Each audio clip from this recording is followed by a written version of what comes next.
Good morning, everyone. Colleagues up there on the sound desk, we just need assistance, please. Down here.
Ms. Solo.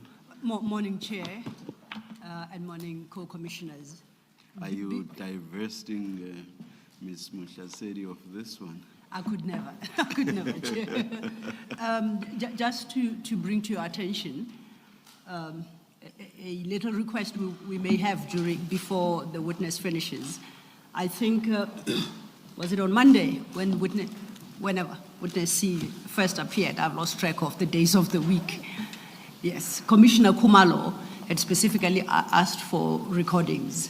So those have been secured and they're available. We might just need 3 minutes, perhaps, of stand down to sort out some technical issues. So if you could tell me that. No, not now. Or the witness later, is going to start. Before playing, just to make sure our technology is getting the better of us right now. But I think we're halfway there. All right. Thank you, Chair. No, thank you very much for that, Mr. Lala. Ms. Mkhwanazi. Good morning, Chairperson, Commissioners. This is a continuation of the evidence of witness C, who gave testimony before the Commission on Friday, the 24th of October, and we adjourned. Witness C resumes his evidence today on page 28 of his witness statement.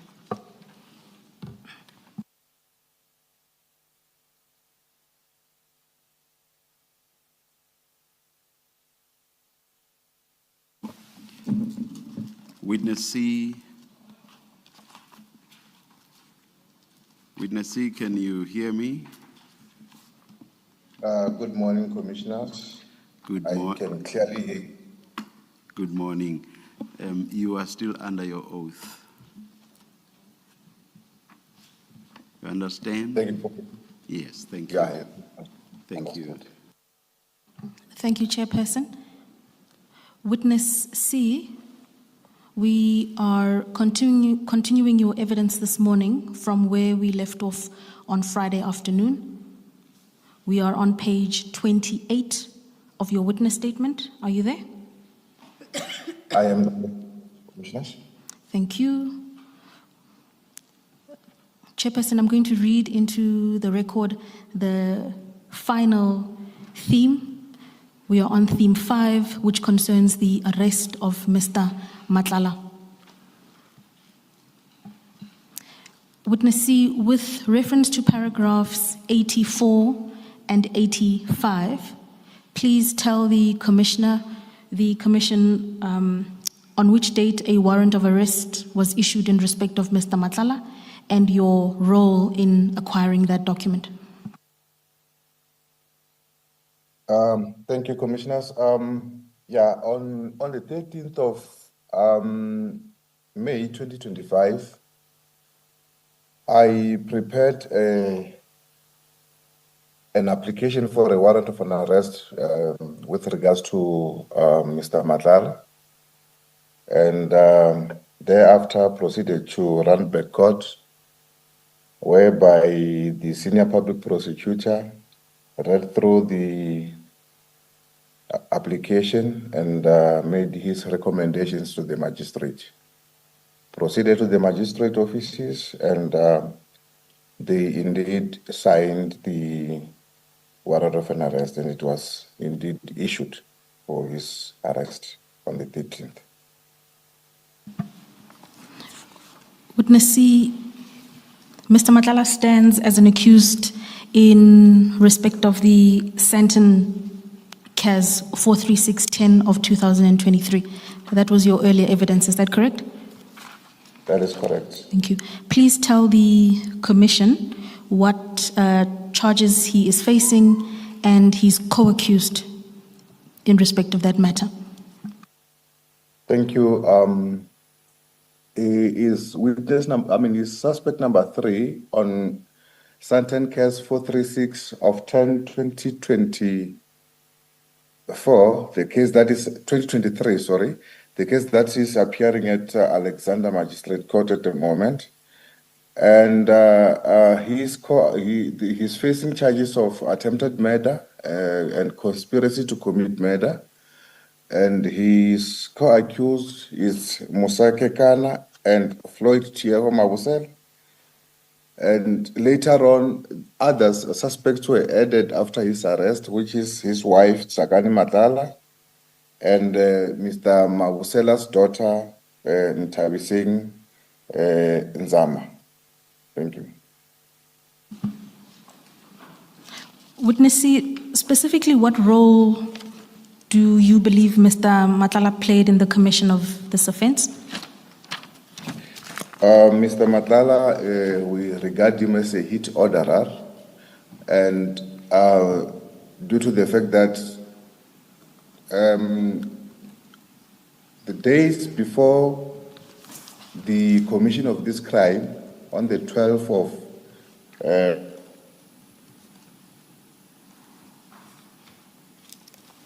to Mr. Mabusela's daughter, Ntabiseng, to her company actually. And on the 18th, the day after the hit, he paid an amount of 100,000 to the Mabusela's daughter again. Ms. Mkhwanazi, if I may just ask, just to refresh my memory. Witness C, in that paragraph 86, where you've listed names, just remind us, is Tiego Floyd Mabusela the same person that was arrested in relation to the Vereeniging case?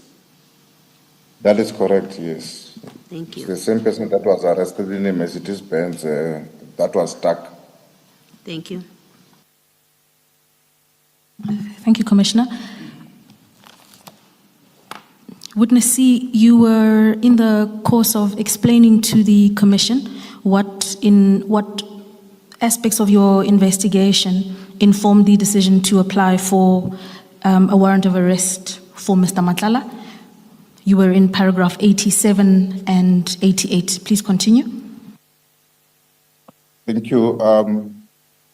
Yes, on our investigations, we did apply for Section 205 in respect of the bank accounts. The one for Mr. Floyd Tiego Mabusela, actually for all the suspects, and the one for Ntabiseng Nzama and her company. So then we realized that on the payment from Mr. Madlanga to Nzama's account, the reference was Media 24, Medi 24.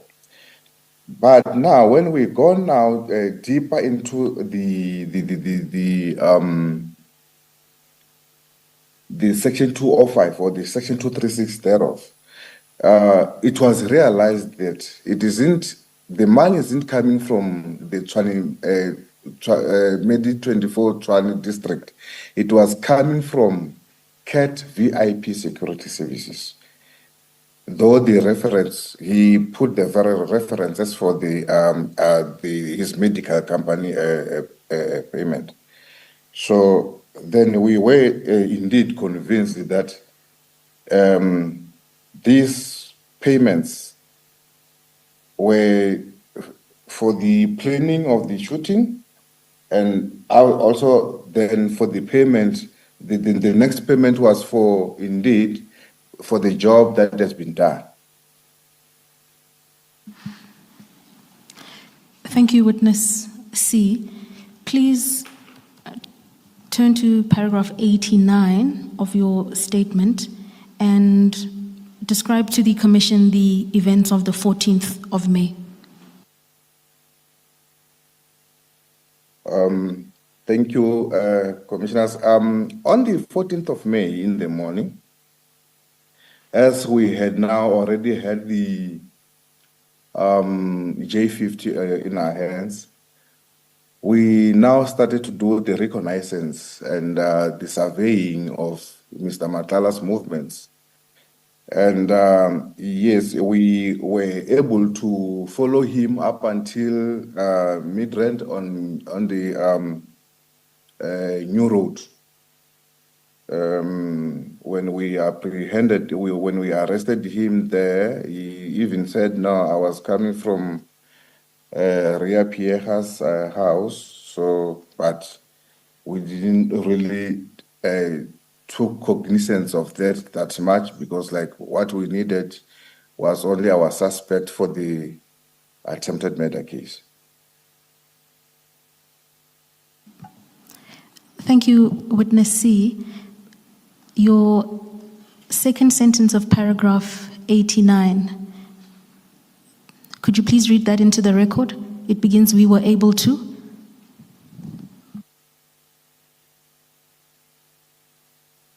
Oh, we were able to apprehend Mr. Nhlanhla because the car he was traveling in, that he 40, this is English, had a car puncture, and we were able to arrest him as his motorcade had been standing alongside the road.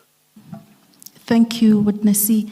The use of the word fortuitously in paragraph 89 suggests that it was lucky, or that you considered it lucky or fortunate that Mr. Nhlanhla had a car puncture and you were able to arrest him. Please explain to the Commission why you thought that was lucky. Okay, thank you. When we were doing the surveillance on him, as I have indicated earlier, we surveilled him and we were standing from a bit of a distance when he proceeded to a certain estate in Midrand, with which I have just indicated that he said he was there at the former Commissioner Ms. Ria Pierre's premises. Then when he left that premises, his motorcade was driving at a very high speed. And as they were driving at a very high speed, we couldn't catch him as it was driving at a high speed. And fortunately, unfortunate for him, he hit a pothole along the new road. So then his Mercedes-Benz came to a standstill on the side of the road. Thank you. Witness C, when you say he was driving at high speed, his motorcade was driving at high speed and you couldn't catch him, are you saying he was aware of you, that you were trying to catch up with him and he was avoiding you? I just want to understand what the import of that evidence.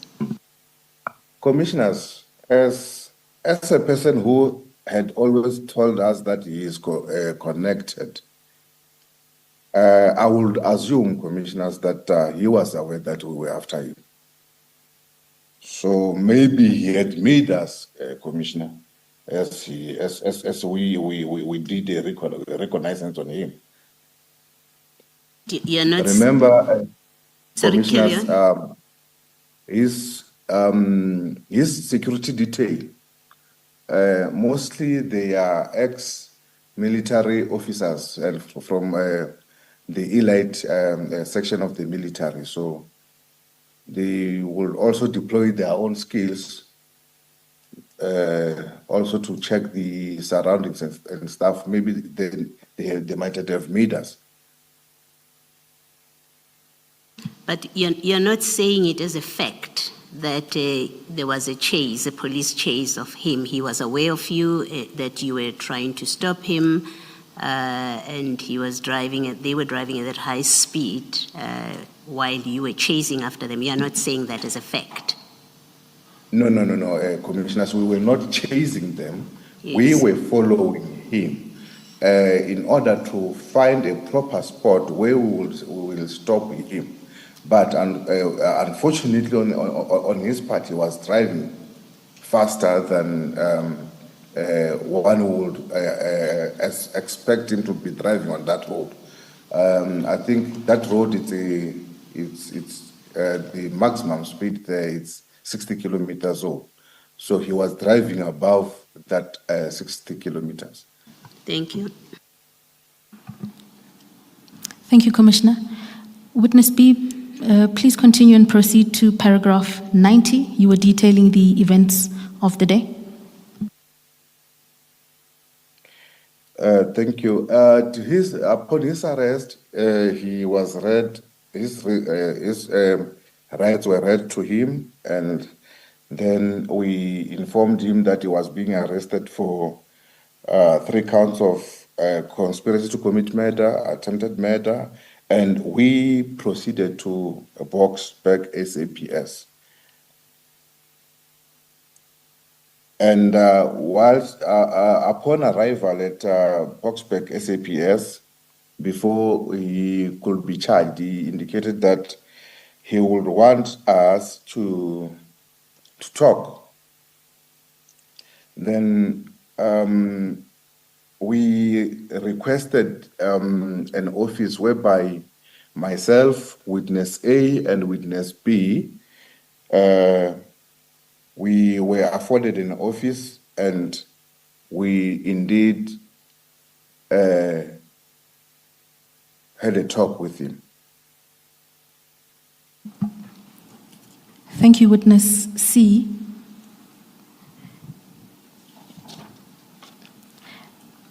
Could we then proceed to discuss in some detail the informal talk, as you explain it, that you had with Mr. Nhlanhla after his arrest, with reference to paragraph 91? Please detail any remarks you wish to make there before we turn the page. Okay. When we were talking now, remember now, it is now myself, witness A, and witness B. Witness A and witness B were not present on the 6th of December 2024 when we did the raid. He started again telling us of his connections with the high-ranking officials of the SAPS, and also started name-dropping again and indicating that it was he was close to the minister, Mr. Senzo Mkhwanazi, and the person named Brown Mkhwanazi. As we go further, he even told us that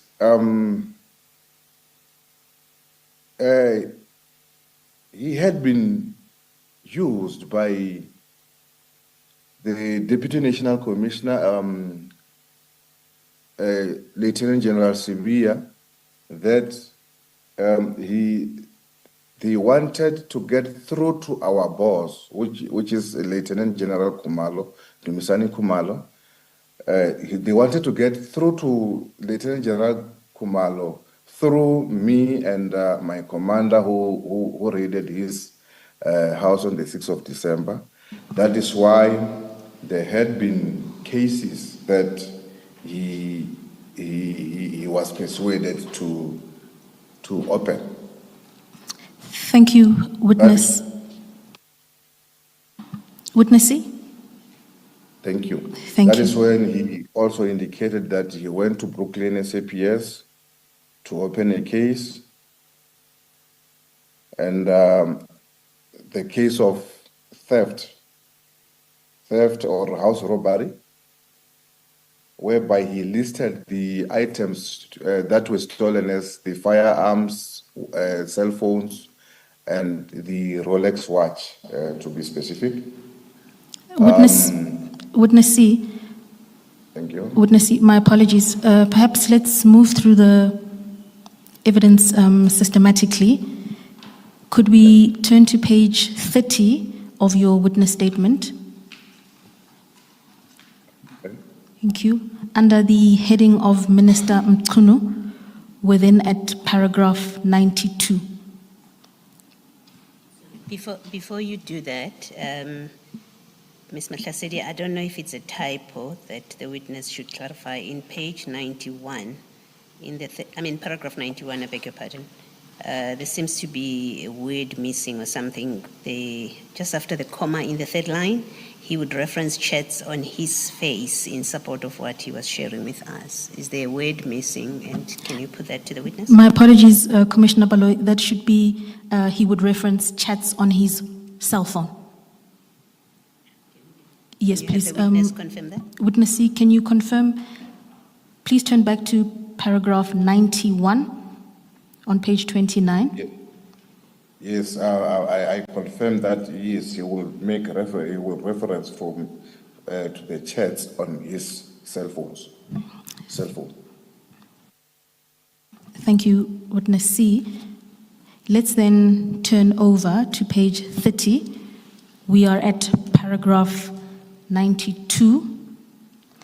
And please explain to the Commission, how Mr. Nhlanhla said he came to know or engage Minister Mkhwanazi. Thank you. Through his talk, he indicated that he was introduced to Minister Mkhwanazi and that Mr. Mkhwanazi had ambitions to run for presidency in the ANC. And then there were people and minister also that were going around looking for the people who will contribute to his campaign. And indeed, Mr. Nhlanhla was one of the people who had contributed to the campaign, as he indicated that in January he had contributed to an amount, to the total amount of 500,000, whereby he purchased flight tickets and paid for the accommodation for the members of the ANC who were going to Cape Town for the July 8 statement for the ANC. So, and also that he will also refer back to his phones where he will show us the messages between him and the person named Brown Mkhwanazi pertaining those flight tickets and the accommodation payments.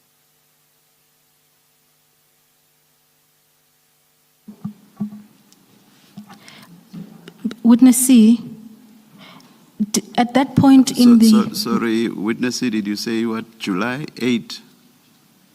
January 8. January 8, thank you. January 8, yes, Commissioners.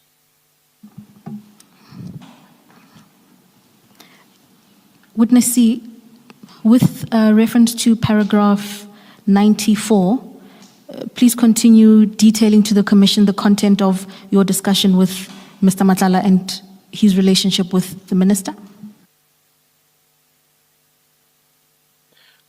Thank you.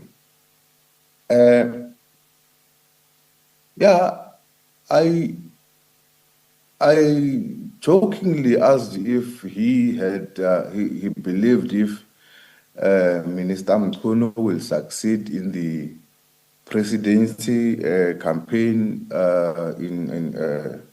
for the ANC, and he indicated that now he did not believe that the minister will win in his campaign, but he was afraid of discouraging him.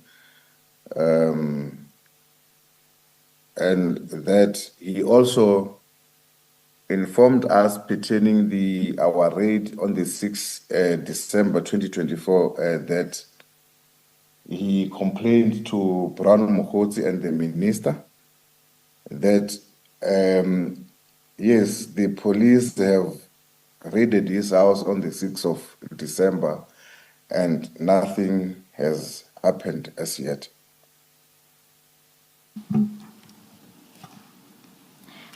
Thank you, Witness C. Please then proceed to detail the kind of assistance that Mr. Nhlanhla says he received from the Minister. This is with reference to paragraph 95 of your statement. Thank you. Yeah, in his response pertaining the assistance that he got for the 6 December raid at his house, he said the minister had engaged with his security and they have utilized the grabber machines in order to identify the SAPS members who had been investigating him and who had raided his house at on the 6th of December. And that is where now Mr. Mkhwanazi had sent him the vehicle registration numbers of the cars that we were using when we went to his house. And that is where now he had also made. They had also made inquiries on my identity and my commander's identity, and that is how he knew that it was us and that we belonged to a team headed by Lieutenant General S.D. Kumar. Thank you. And then following the receipt of that information, what steps did Mr. Nhlanhla then take to get GCI ops off his back or to deter the ongoing investigation into him? Okay, thank you. That is when now he was advised to do a litigation against the team that came to his house, and he lied that we have stolen his Rolex watch, the Cartier, his wife's Cartier watch, and the Apple MacBook Pro, and indeed we received that litigation, and he also told us that for him to go to Brooklyn, SAPS to open a case, it was an advice by Mr. Brown Mkhwanazi, the minister, and the DNC. And he went to Brooklyn SAPS, then they were of no assistance to him as the items that he listed to be stolen. They were reflecting on the SAP 13 to show that the officers didn't steal from him, and then the case was never registered. Then, through the assistance of the DNC and the minister, together with Brown Mkhwanazi, then a certain Colonel Simelane of Gauteng Crime Intelligence was assigned to assist him in opening a case, and I believe that the case has been opened at Protea Glen, SAPS, against the team. He was also informed that he should open a case with IPID. Before you move on from paragraph 95, good morning, witness. It's Commissioner Khumalo here. You say in the last sentence of paragraph 95, Mr. Nhlanhla disclosed this is how he came to know of the identities of the two officers who played a key role in this operation. I'm assuming you're talking about A and B, but you also said this is how he said he knew about us.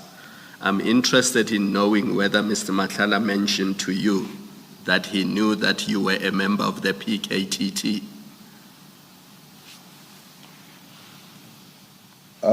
Thank you, Commissioner Khumalo.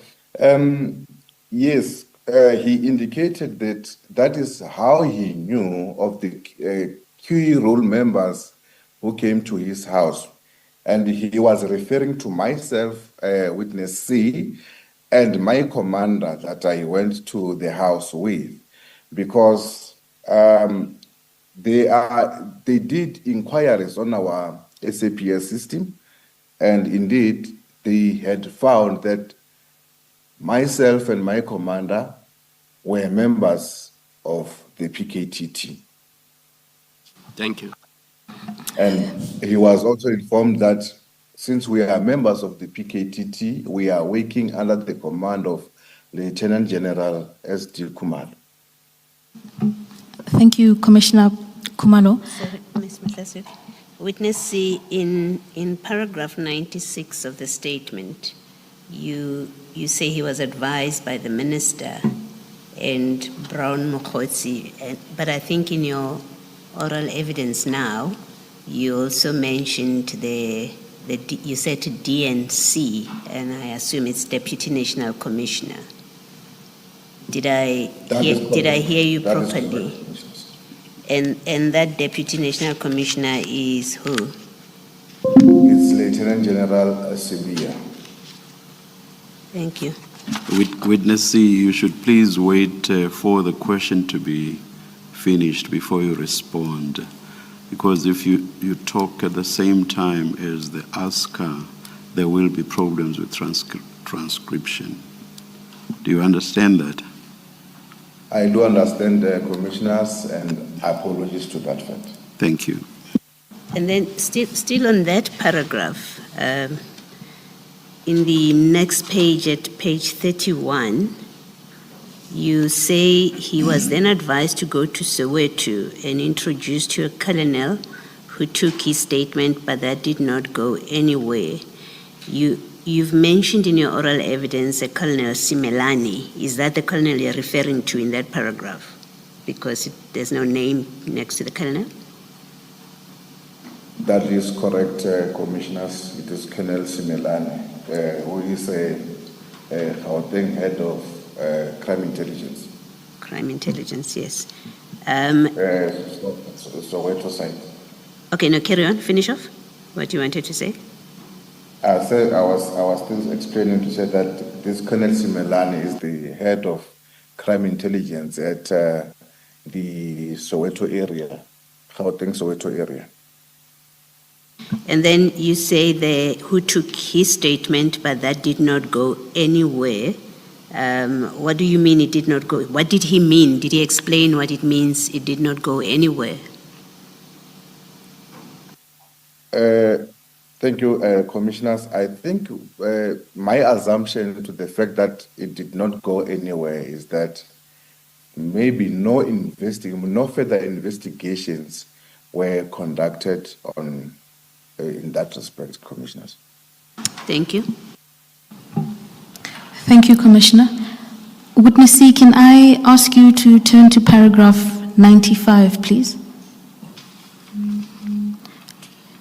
With reference to, thank you, with reference to the final sentence in that paragraph, just for clarity, please confirm that the reference to operation in paragraph 95 is a reference to the operation of which date? Thank you, commissioners. It is a reference to the operation on the 6th of December, where we visited his house in Pretoria in looking for the victim, Mr. Jirebushoga. Thank you, Witness C. And please also inform the Commission whether Witness A and B were present at the operation that day. Witness A and B were not present as they were conducting a parallel operation at the house of Mr. Katiso Molife for his arrest. Thank you, Witness C. A further question for completion. With reference to paragraph 96, where you've detailed in your evidence the High Court application that Mr. Nhlanhla brought, please inform the Commission whether this is a reference to the earlier litigation concerning missing firearms, a Cartier watch, and a Rolex watch. Is that correct? That is correct, Commissioners. It is referring to those items that he indicated that we have stolen. The matter that was supposed to have been sitting on the 24th of December 2024, but eventually withdrawn from the court roll. Witness C, you've also then engaged Commissioner Baloyi on the statement that Mr. Nhlanhla alleges he made to a colonel in Soweto. If you please then continue with your evidence concerning the proposed IPID complaint. This is towards the end of paragraph 96. Thank you, Commissioners. Yeah, he also he further informed us that he was advised that for the case to stand stronger against the SAPS members, he should invite his wife into opening an assault case against the members that visited his house to strengthen the case, but he said he didn't want his wife to be involved in all these things, so he would rather not involve his wife in opening a case, a false case against the members. Witness C, is it then your evidence that Mr. Nhlanhla shared with you that he had taken several steps to attempt to deter the investigation, including lodging the High Court application, approaching the colonel in Soweto, as well as the proposed IPID complaint? Is that correct? That is correct. That yes, indeed, he did that eventually, and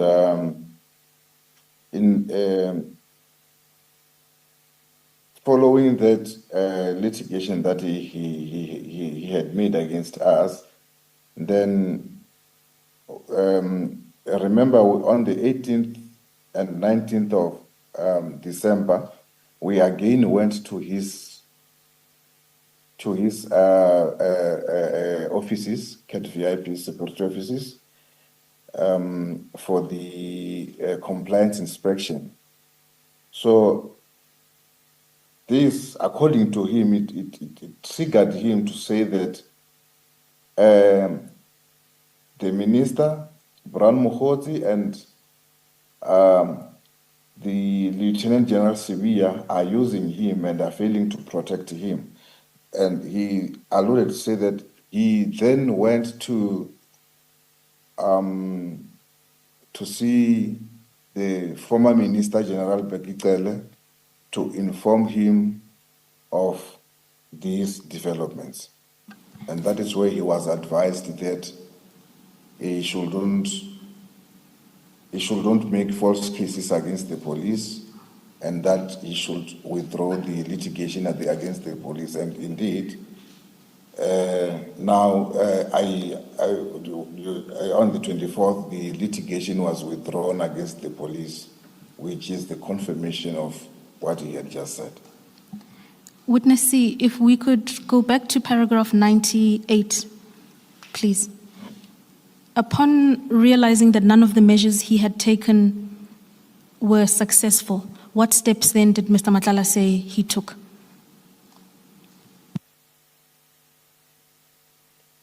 Thank you, Commissioners.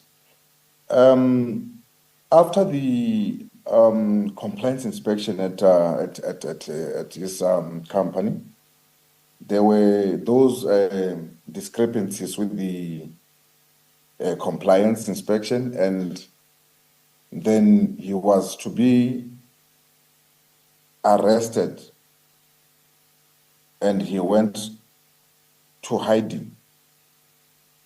Then he indicated that he reached out to Brown Mkhwanazi and the minister, informing them that the SAPS wants to arrest him. And he wanted also to know how were they protecting him. Witness C, your exact words in paragraph 98 say, he thereafter reached out to Mr. Mkhwanazi and the minister and told them that the subs wanted to arrest him. By this, did he mean that he spoke to the minister directly and told them, meaning he also told the minister? Did he mean he spoke to the minister directly? Thank you, Commissioner. That is my apprehension to say that it means he directly spoken to him, though he didn't specifically said that, yes, on this date and time, I contacted Minister Mkhwanazi and spoke to him directly. And what was your... I'm sorry, please continue. And on this date and time, I contacted Brown Mkhwanazi and spoke to him about it. Thank you. And what was your sense? Was this supposed to have been face-to-face, or was it supposed to have been a telephone call? Or by what means did he make contact and speak to them? Commissioners, I wouldn't know exactly, but what he indicated is that the most of the times that he communicate with them, it would be via WhatsApp or Signal. He didn't specify as to when he reached out to them, was it personal or over the line. And did you ask for proof of such contact with the minister? No, commissioners. At that time, commissioners, we were listening to what he was telling us, as he is the one who indicated that he wanted to talk. So then now, when one wants to talk, you lend an ear to that person. And that is what we did, commissioners. And the last two sentences of the paragraph say he demanded to know how they, that's Mr. Mkhwanazi and the minister, would protect him. He demanded direct action from the minister, who refused to help him. With regard to these two sentences as well, I assume that you would give similar responses or answers with regard to the detail about which I just asked you. That is correct, commissioners. Thank you, witness. Just before you continue, Ms. Mkhwanazi, witness C, in your paragraph 95, when you gave oral testimony, you left out an important word there. So maybe you should read the first sentence in full so that we have it on record. I think the word preceding security, you left it out when you were giving your oral evidence.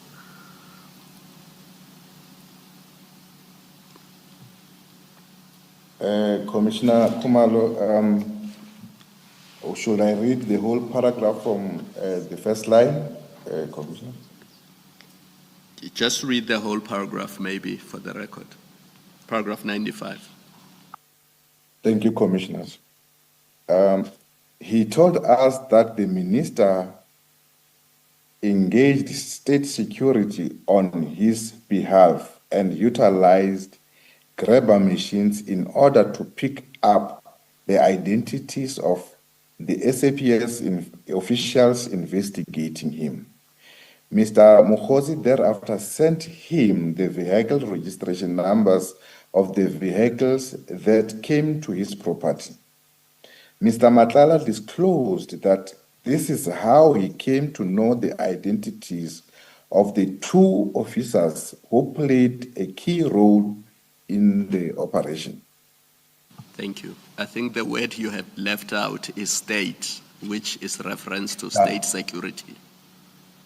That is correct. I omit. It is an omission, Commissioners. Thank you, Commissioner Khumalo.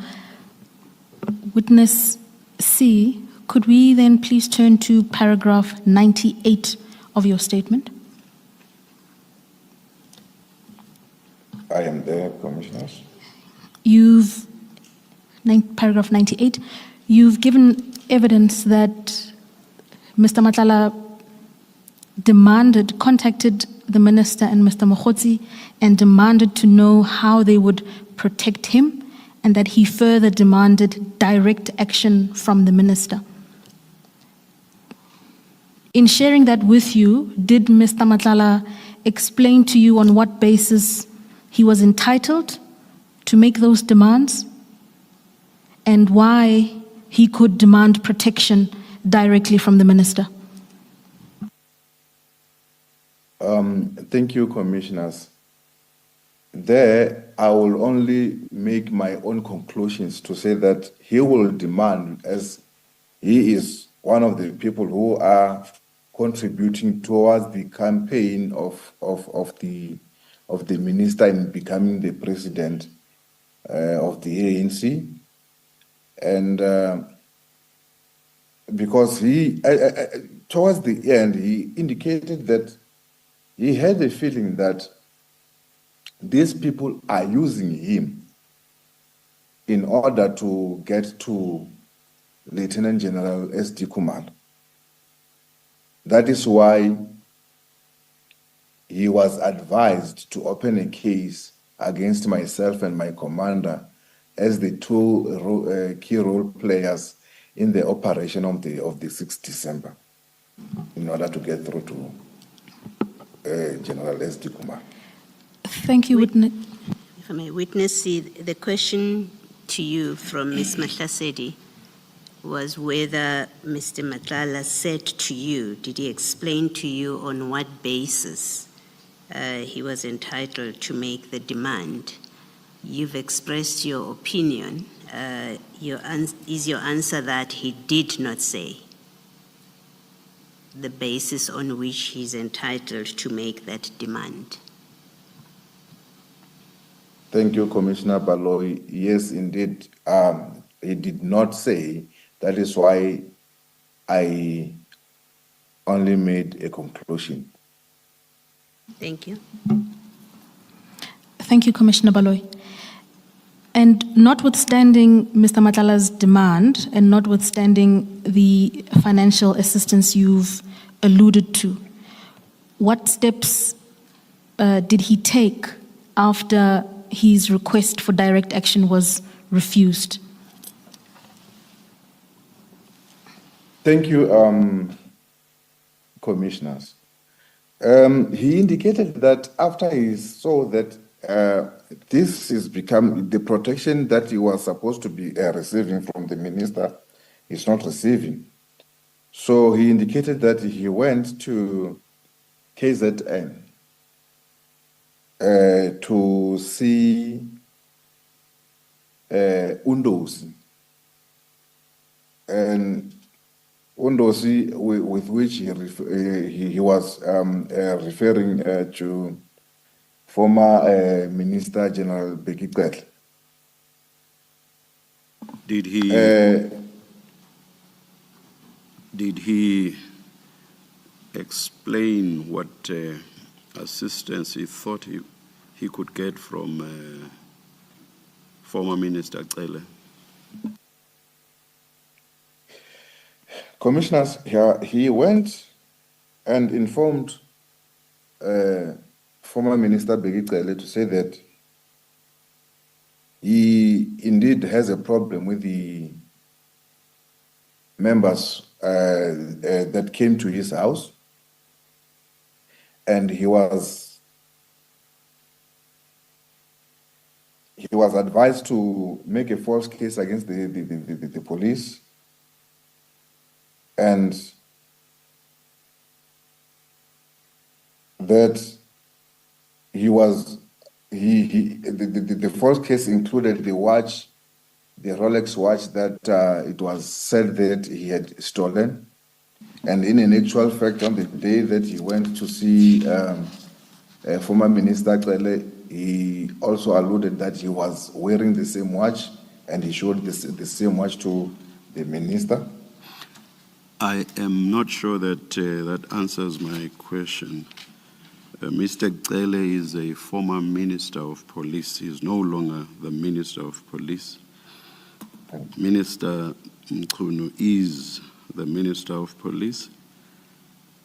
What assistance did Mr. Nhlanhla say he expected to get from Minister Cele, if he told you at all? Thank you, commissioners. He didn't state as to what assistance was he expecting to receive from former Minister Cele. Did he say why he went to see him, the reason for the decision to go and see him? Thank you, Commissioner. The reason for him to go and see the former Minister Cele is that it is because he saw that these people were using him in order to get to Lieutenant General S.D. Khumalo. Thank you. Thank you, Commissioner Baloyi. Witness C, with reference to paragraph 99, what then was the outcome or resolution of his meeting with the former Minister of Police?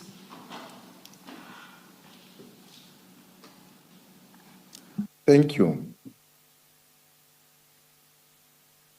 The resolution that was taken by former Minister Cele was that it is not good to open false cases against the police. And therefore, he should withdraw the case against the police.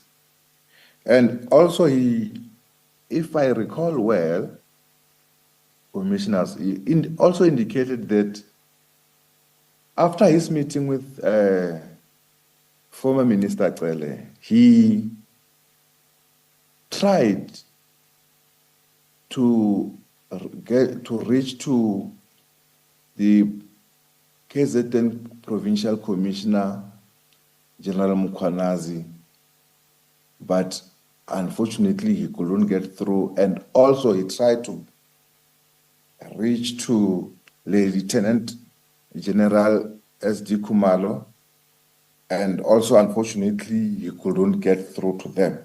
So I wouldn't know, he didn't specify as to why did he wanted to get to meet them after the meeting with former Minister Cele.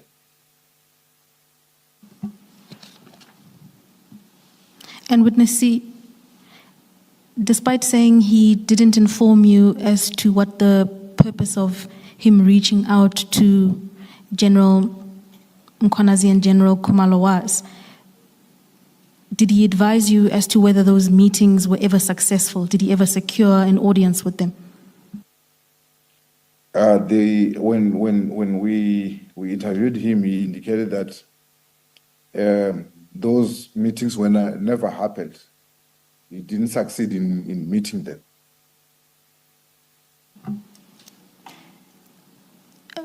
With reference to paragraph 100, please then inform the Commission what happened after Mr. Nhlanhla's engagement with former Minister Cele and what he shared with you there.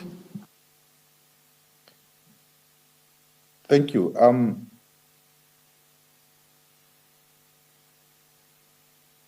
During this interaction with Mr. Nhlanhla, I felt that Mr. Nhlanhla was very frustrated because on one hand, he is funding the Minister Mkhuno's presidential campaign, and he expected the minister to assist him in stopping the police from investigating him. And whereas now Mr. Mkhwanazi and his group are failing to protect him on that sense. And on the other hand, again, after we have arrested him, he also informed us that on the previous day, which is the 13th of May, 2023, his contract with SAPS had been cancelled. 13 May 2025, his contract with SAPS, his tender contract with SAPS had been cancelled. Then he felt very disappointed to say that, yes, I am funding the person who has all the powers to can make things happen to me, for me, and that person is not giving me any assistance. But that person is just as extending a receiving hand from my side. Witness C, with reference to paragraph 101, what steps then did Mr. Nhlanhla say he intended to take in light of this double disappointment that he had experienced? Thank you. On the date that we arrested him, he had informed us that he had sent a text message to Mr. Mkhwanazi that he had recorded everything and he was going to expose everything. So now, he also indicated when we were with him that he was going to go to the High Court to make an affidavit to expose his relationship with Minister Mkhwanazi and also incriminating him on all these, on his criminal activities.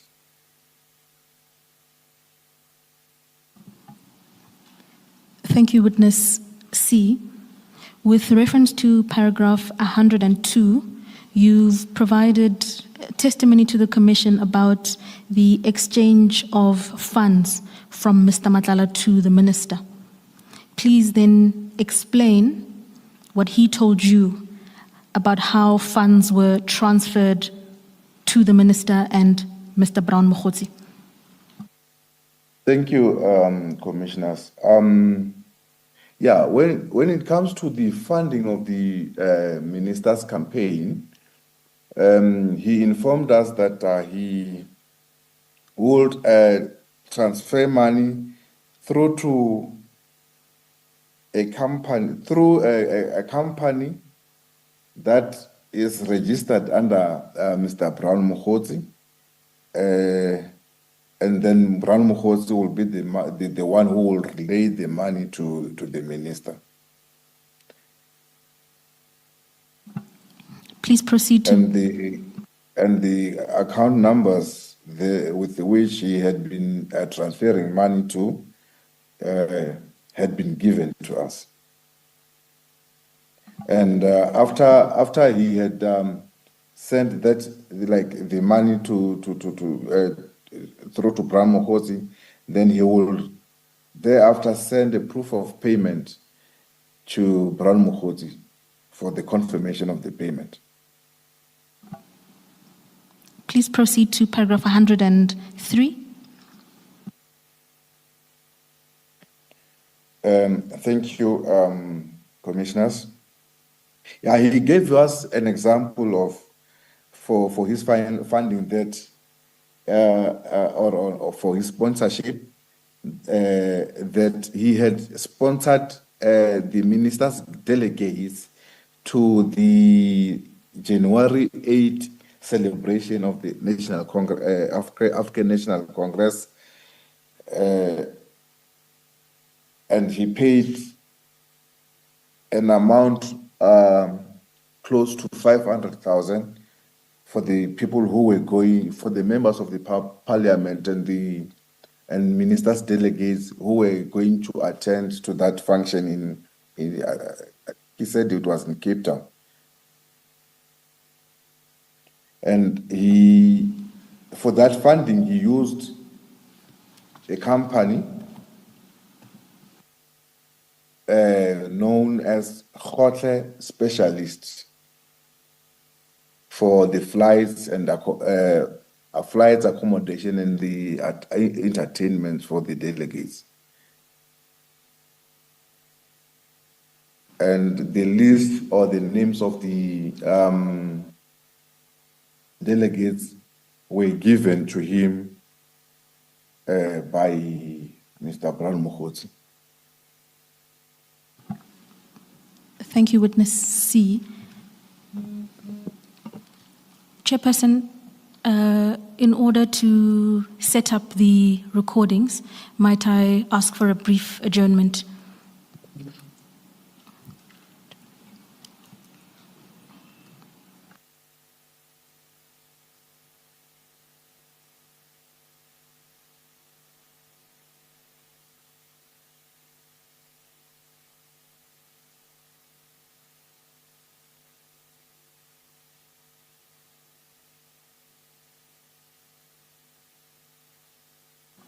We'll adjourn and we'll hear from you. Thank you, Chairperson.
88 is in goal.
All right, we are ready to resume. Cell phones off, please. Thank you.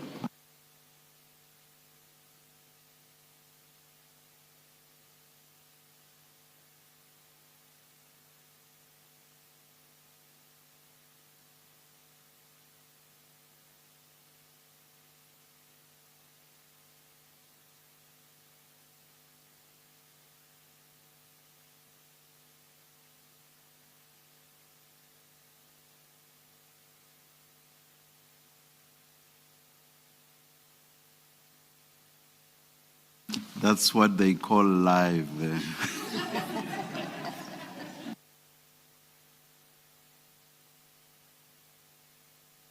Thank you, Chairperson.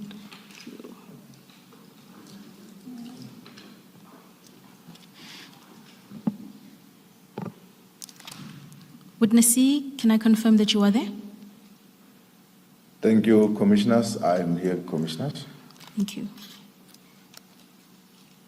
Chairperson, we intend to play several recordings, but I will have the witness give the Commission the details of those recordings.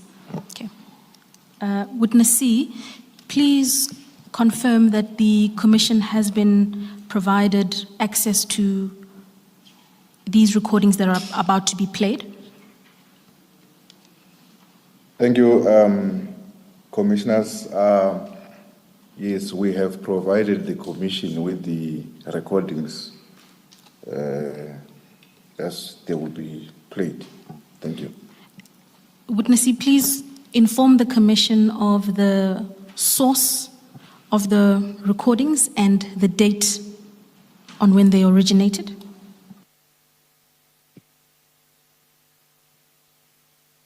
Commissioners, the recordings were recorded by me with my cell phone, and they were recorded on the 14th of May, 2025. And to confirm, the specific occasion relates to the informal conversation you had with Mr. Nhlanhla subsequent to his arrest.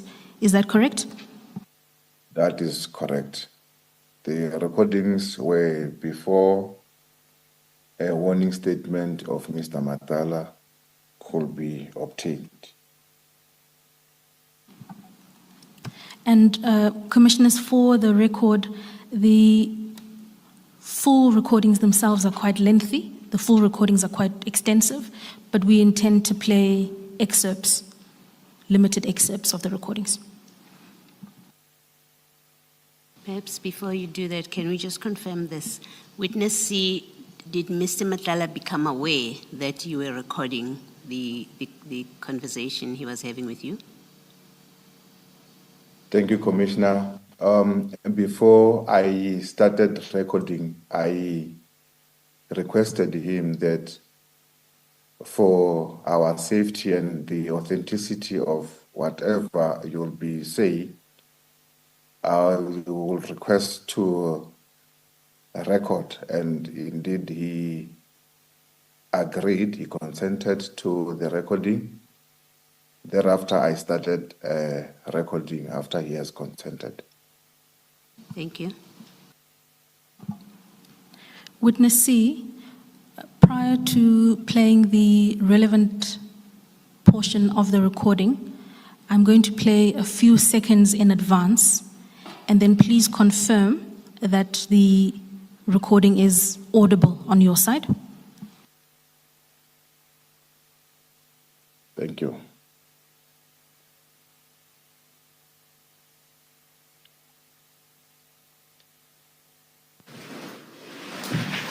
So I know it's you. But then now, what's the contract you have? Whereas you've just told us for it, you funded it. Yes. I can't quite hear. I don't know. There's something with the sound. Sorry, Commissioner, sorry, Chairperson, I didn't hear that.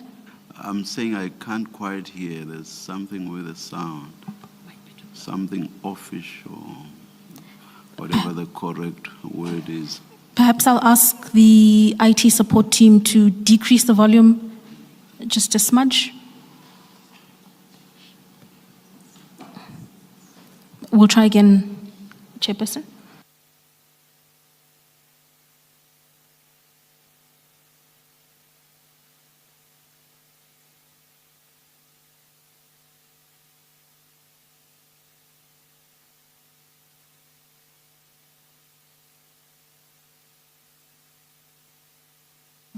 Maybe lower the volume a bit. Yeah.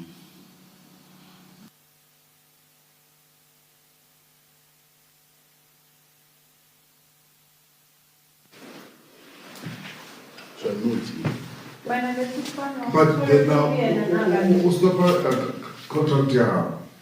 Whereas you've just told us for it, you funded Yes.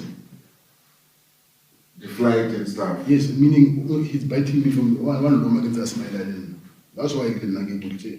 I was in to give it along. I will take my phone with you. You can open and see. You can take the gig in what's in today to Brown Hall. They say this to the minister.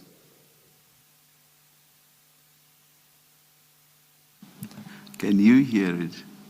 I can hear, Chairperson, but admittedly, I've listened to the recording several times, so I don't know if I'm running off brain memory. Yes, could I? Yes. Should we get some technical people to?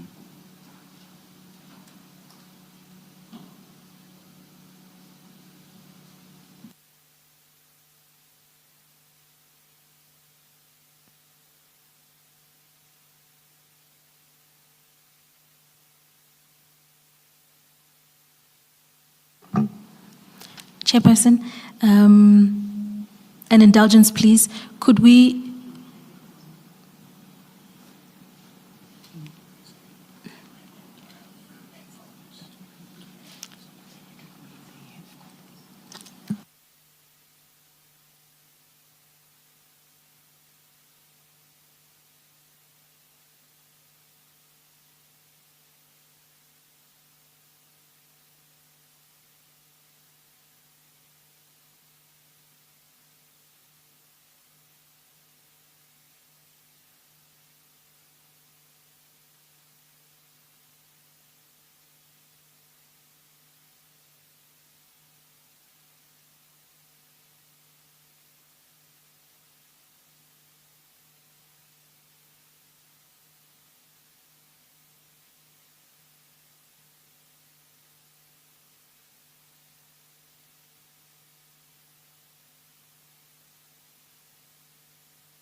Ms. Mkhwanazi,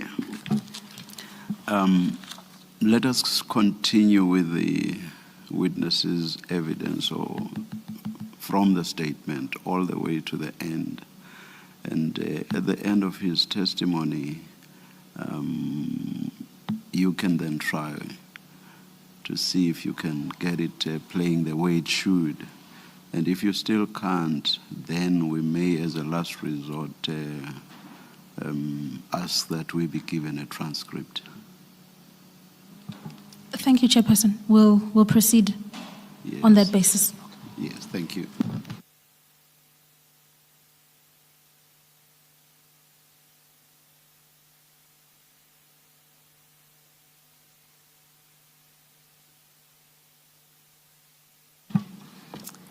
Thank you, Witness C. Thank you. Witness C, just to update you, we've had some challenges in the auditorium regarding the quality of the recordings. And so the direction from the chairperson is that we continue with the evidence and then we will revisit the issue of the recordings. At this juncture, you have then concluded your testimony as it relates to Minister Mkhwanazi. Could I kindly ask you then to please turn to paragraph 33 of your witness statement? My apologies, page 33 of your witness statement. The respective heading there is General Sibia. I am there. Thank you, Witness C. With respect to paragraph 104, please then detail to the Commission how exactly Mr. Madlanga said he came to meet General Sibia. Thank you, Commissioners. As we advanced with our talk or interview, then we came to ask him to say, how did you knew Lieutenant General Sibia, the DNC? And he indicated that he used to provide security services at the farm of the late Mr. Msibi, who was also known as Mr. Mkhwanazi, or the old man. He indicated that Lieutenant General Sibia was a regular person there who would always, from time to time, they will meet at the farm. And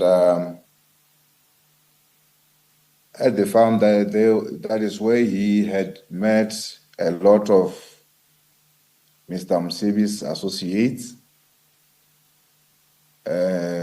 who were introduced to him as the Big Five, and they were also calling each other brothers. Thank you, Witness. Please proceed. I wanted to say that that is how he became to know the Deputy National Commissioner, Lieutenant General Sibia. If I may. Witness C, you started off this section by saying, as we continued with our interview, can we just locate this? Is this a conversation that's happening in what the evidence leader has referred to as an informal discussion, or are you now interviewing him for purposes of taking a statement? I think there's a proper word for it. At which point are you now when this discussion is happening? Commissioner, this is our informal interview and or a talk. Thank you. Thank you, Witness C. In reference to your testimony in terms of paragraph 104, you made mention to a farm. Please tell the Commission what you know, if any, about this farm and where it's located. Thank you, Commissioners. The farm is located just after Hammanskraal at a game reserve. And this farm, please proceed, Witness C. And this farm is known to be the most secured farm that only those who are or who were close to the late Mr. Msibi had access to the farm. Thank you. And the reference to the Big Five, please explain what you understand that to be a reference to. The Big Five, as we had already been in the investigations here in Gauteng, we have came to know that these are the people who are in control of the activities that are happening in the government. The SAPS, actually each and every government department that they have full control and oversight to. It's a criminal world that has more control into the government, as we understood. With reference to paragraph 105 and 106, please share further what else Mr. Nhlanhla disclosed about his relationship with General Sibia. Thank you, Commissioners. Mr. Nhlanhla indicated that after the passing of Mr. Msibi, Lieutenant General Sibia approached him and said to him,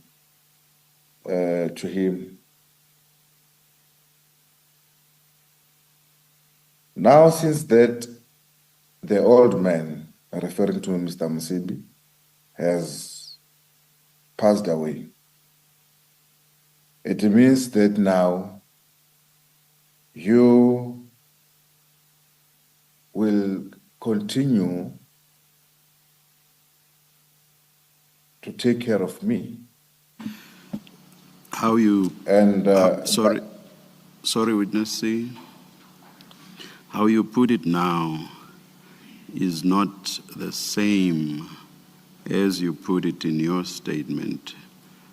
Now you suggest that General Sibia was telling Mr. Nhlanhla that he was going to take care of him, whereas in your statement you say that Mr. Nhlanhla said, please take care of me and I will take care of you.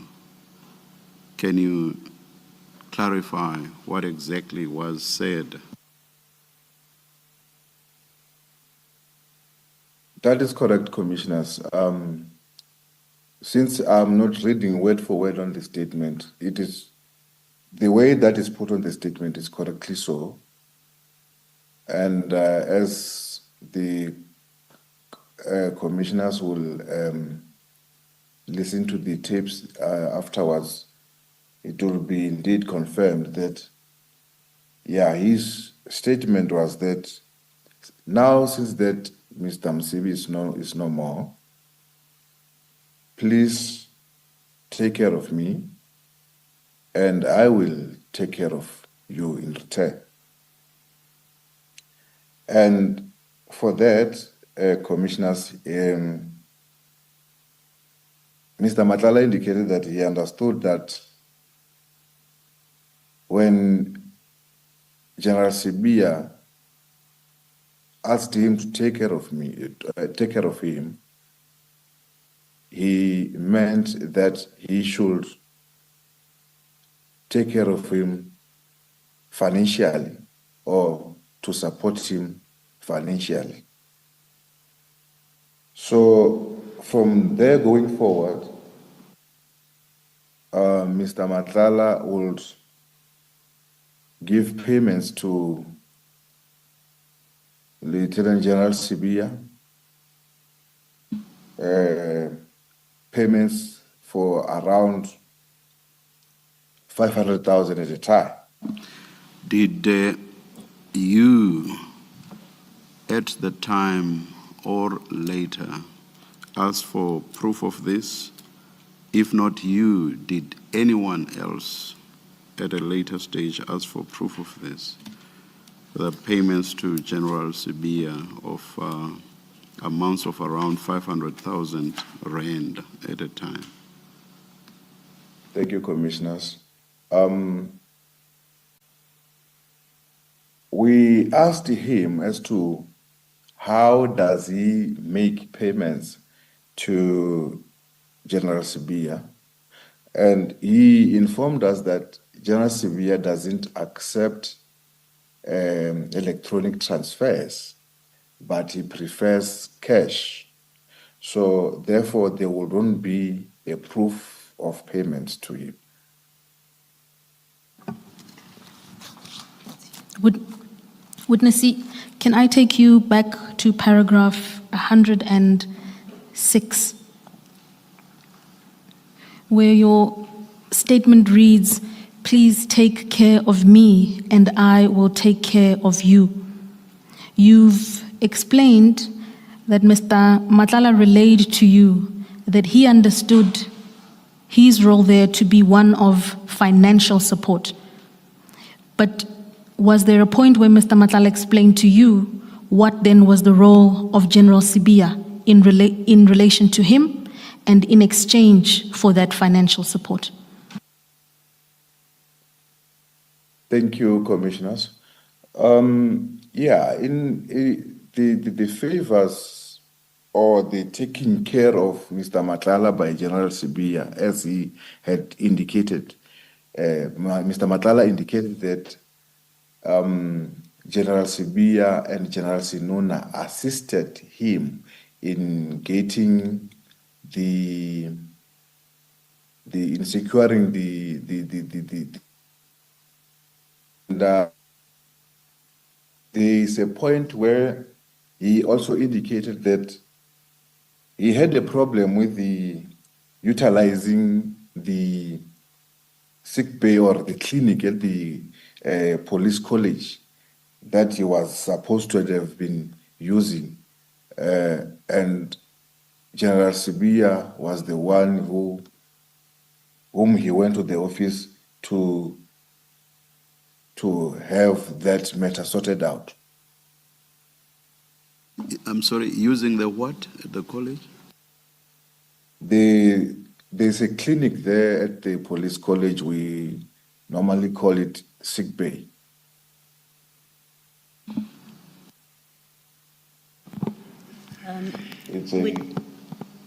It's a medical facility at the Pretoria West Academic College, SAPS Academic College. Witness C, your paragraph 106 suggests that the payments, the alleged payments to General Sibiya happened after Mr. Msibi had passed on. And I say so because it reads, he described after the old man, Mr. Msibi, also known as Mkhwanazi, died, General Sibiya came to him and said, "Mkhwanazi is no longer here, please take care of me and I will take care of you." He understood this as a reference to financial support, so he would give him payments of 500,000 rand at a time. This reads to convey that the payments started only after Mr. Sibiya died. Is that Mr. Msibi? Oh dear God. Did I just kill General Sibiya? Is that your understanding of that relationship, that the payments, the alleged payments to General Sibiya began only after Mr. Msibi passed away? Thank you, Commissioners. When we started when he started talking about General Sibiya, he kept on saying that General Sibiya is a criminal himself. And I believe that when he says that the old man is no longer here, please take care of me, I will also assume that the taking care of him by Mr. Nhlanhla would be that maybe it might be a continuation, or he will be starting to take care of him as the old man had passed. So I will not specifically be sure, as he didn't clarify that point, as to whether he only started taking care of him after the passing of Mr. Msibi, or he had been taking care of him prior to the passing of Mr. Msibi, and the general wanted him to continue to do as he had been doing before. My assumption comes only after he had indicated to me that General Sibiya is a criminal himself, and he kept repeating those words. Thank you. Thank you, Commissioner. Witness C, in continuing your informal talk with Mr. Nhlanhla, what, if anything, was his outlook or overview of his relationship with General Sibiya? Was it positive or negative at that moment in time? At that time, he indicated that his relationship with General Sibiya was only based on money, that General Sibiya will only be on the receiving end.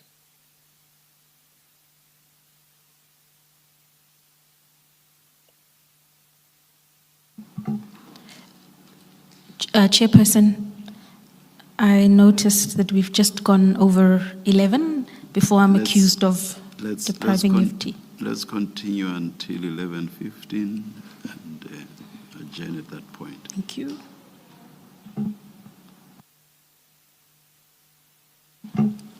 Thank you. Witness C, you were then detailing the nature of Mr. Nhlanhla's relationship with General Sibiya, and please then proceed to paragraph 108 and explain to the Commission the methods he would utilize in order to deliver money to General Sibiya.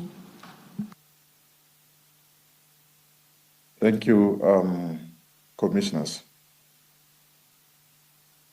With his own mouth, Mr. Nhlanhla indicated that he would go to General Sibiya's house, and here he didn't specify which house, and whereby he will do the drop-off for the money, and that there's another house, a townhouse at a gated community in Center, where also he would go there, and he would, as directed by the general, he will drop off the money. Further to this, he gave a bit of a more detail to say that when you access this gated community or this estate, then there will be a circle. General Sibiya will come from one of the houses and stand by the circle. He doesn't allow any person into his house, and then he will hand over the package to him, and then thereafter he will drive off. And again, that he didn't know the name of the estate, but he knows that at the same estate, it is where there's a character known to him as Serge Kabonge, the fixer, who is also owning a house at that same complex. So yeah, that is how he would indicate as to how he do the drop-offs. Witness C, just for clarity's sake, I missed it. Please identify the individual who he says resides in the complex.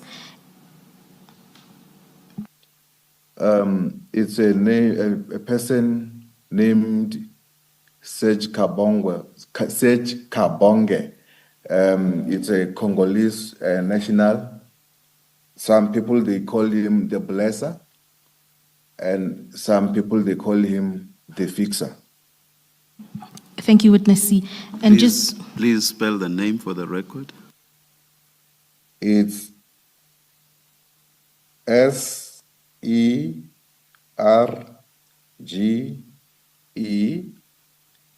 and then the surname is CABONGE.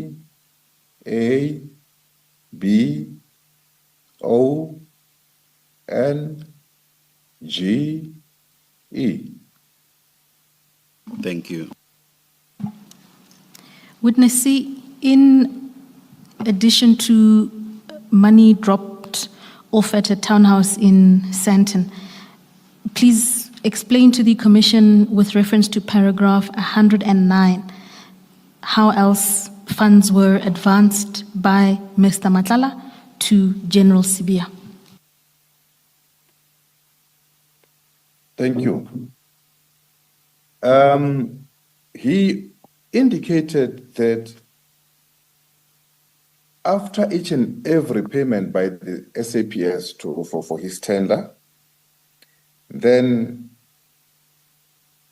a portion of the payment will be given to General Sibia.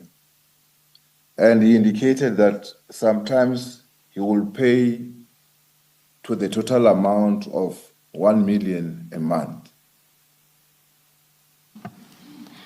Did Mr. Nhlanhla ever relay to you why there was a link between him receiving payment in respect of a invoice and then him transferring or sending money to General Sibia? Why were these two actions seemingly interlinked?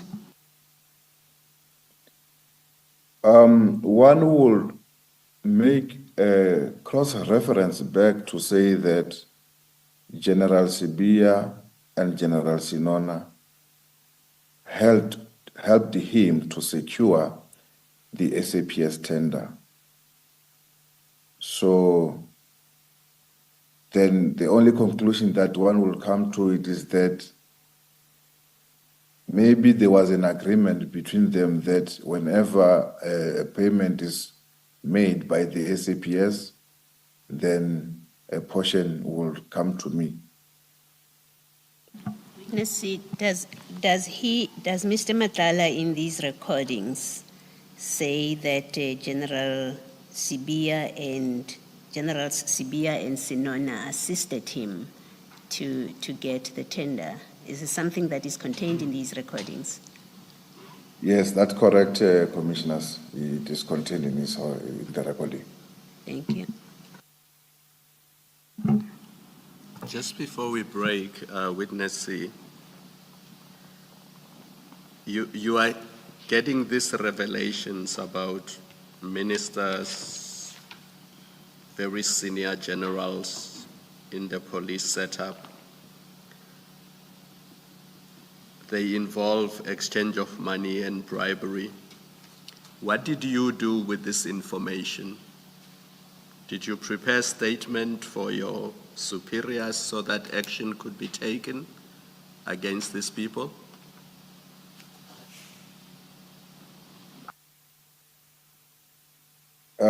Thank you, Commissioners. As a junior official, when this involves the senior management of the SAPS, I sent a report to the senior managers of the SAPS so that I will be guided as to what steps should I take further. And when the July 6 happened, we were still investigating the authenticity and or the aversions by Mr. Nhlanhla. Am I understanding you correctly that the report that you gave to your superiors directly or indirectly led to the media briefing on July 6th? I am not specifically saying that it led to the July 6th. I am saying that by the time July 6th happened, the media briefing on July 6 happened, we were investigating the aversions by Mr. Nhlanhla. Yeah. You say in instances like these, you prepare a report for your superiors. Did you prepare one in respect of these revelations? Did you prepare a report in respect of these revelations? A report for your or to your superiors? Please answer Yes. the question. Please. Oh, thank you. Thank you. Sorry, Commissioner, to interject you. No, I just wanted to say, please give a direct answer because yes. Commissioner Khumalo asked a similar question and I'm not sure what your answer was. So that's why I'm saying, please give a direct answer. I think you already have, which is a yes. Thank you very much, Witness C. Thank you, Commissioner, yes. Chairperson, it's 15:15. It's 16 past. Listen back 31 first. It's not me, it's Commissioner Baloyi. She says we must come back at 11:31. Let's adjourn and resume at 11:35.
All right, we are ready to resume.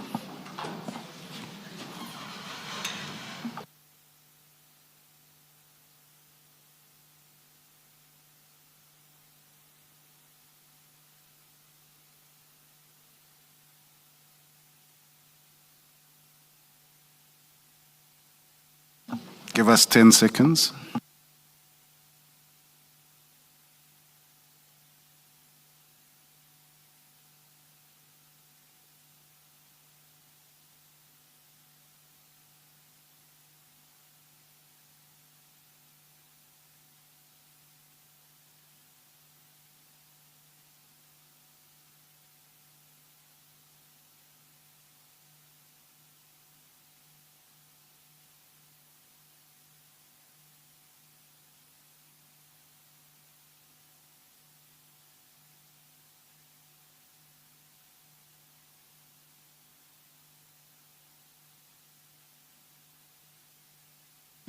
Yes, Ms. Mkhwanazi. Thank you, Chairperson. Witness C, can I confirm that you are there and can hear us? I am here and I can clearly hear you, Commissioners. Thank you.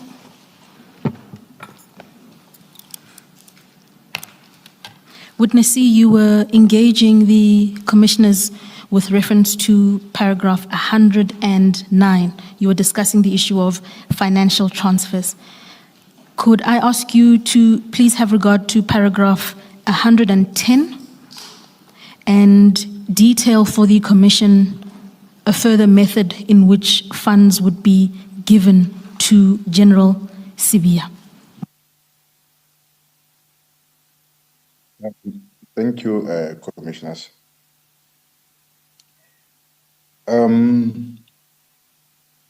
First thing first, Mr. Madlanga has also given us General Sibia's phone numbers.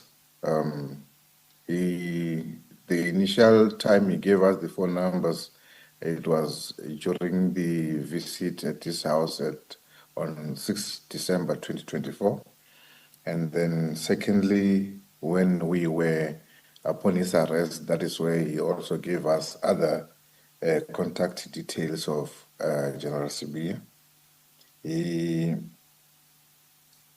also, we also asked him as to how does he pay General Sibia. He indicated that he will do the drop-offs at the house. And then there's also a character known as Sergeant F.E. Ngosi, whom he indicates that he is the person who will be the transporting the funds from him to General Sibia. And he also gave us the ABSA account details of Sergeant F.E. Ngosi, and also indicated that he is also in constant communication with this Sergeant Ngosi. Furthermore, that this Sergeant Ngosi is working at the National Organized Crimes, which is the unit under the direct command of the DNC, who is the General Sibia. Witness C, in an earlier part of your evidence, you made reference to a Sergeant F.E. Ngosi. You gave evidence that this is a police official who tipped Mr. Madlanga off about a operation scheduled at his residence.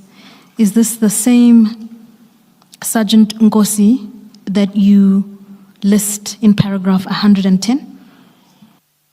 That is correct, Commissioners. On the 6th of December, he did show us the the contact numbers of Sergeant Nkosi, but he had saved him as Warrant Officer F.E. Nkosi, where in actual fact, when we checked, because like he also had his personal number on one of the screenshots that he had, then when we checked, it was indeed determined that he is not a warrant officer, but a sergeant. And yeah, he indicated that this Sergeant Nkosi is the one who facilitates the transfers of money to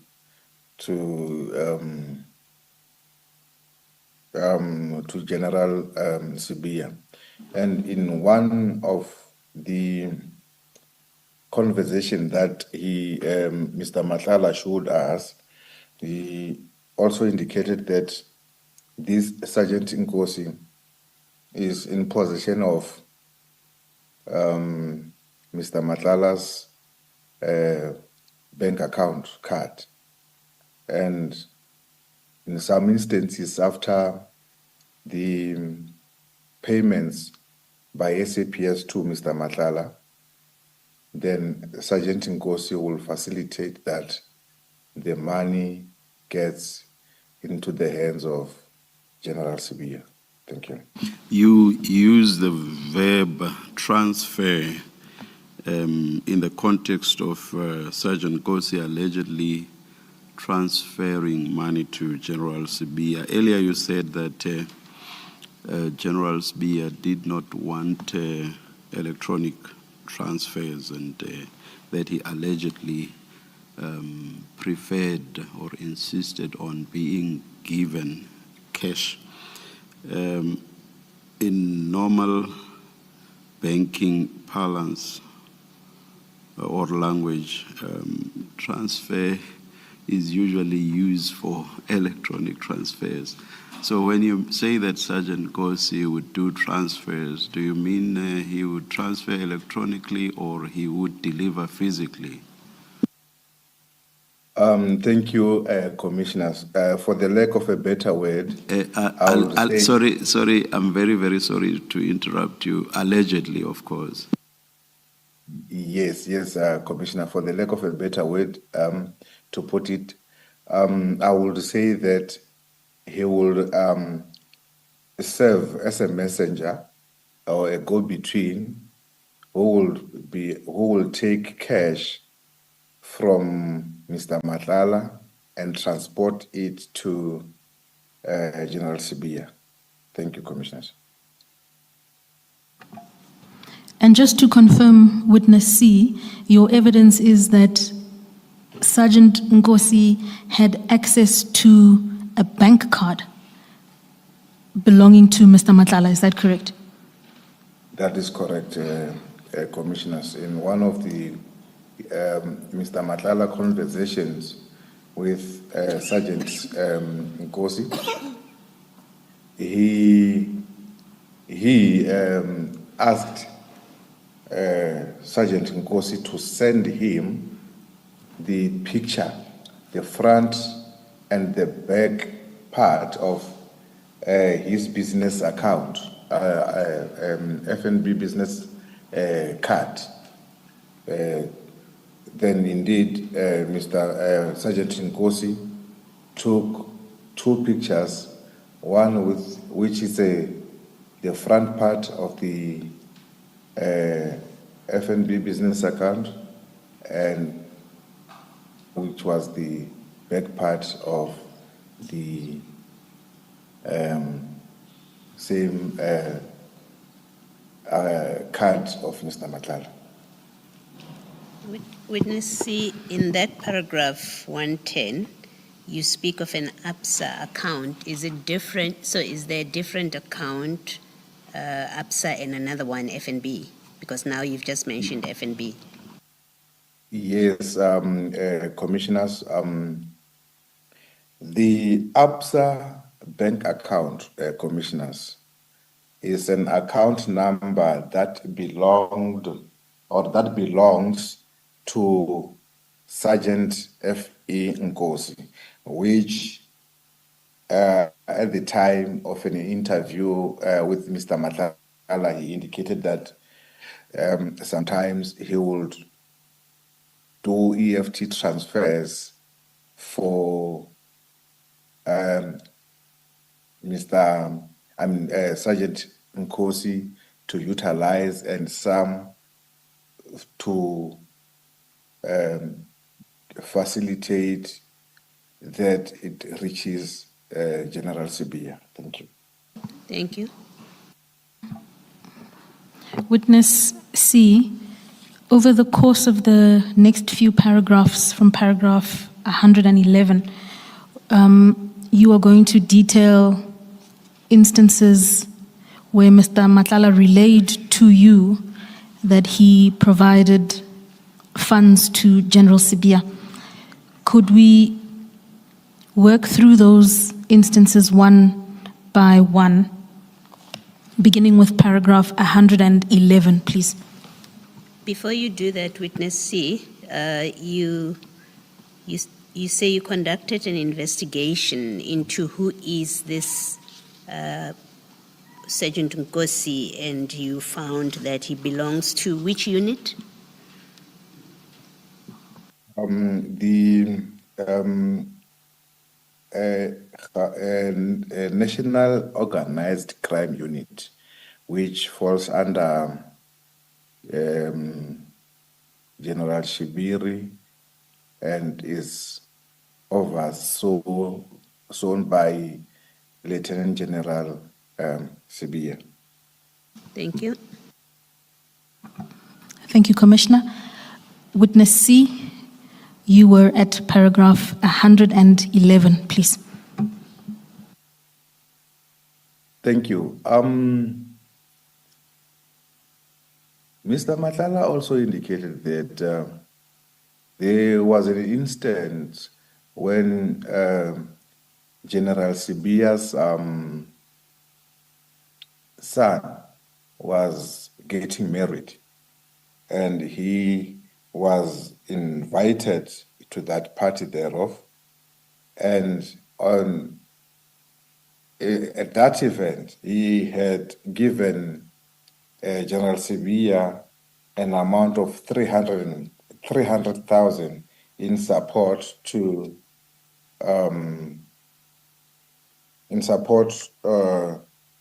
of that marriage or a party. At another instance, he indicated that I can rather say it also in the vernac that he used.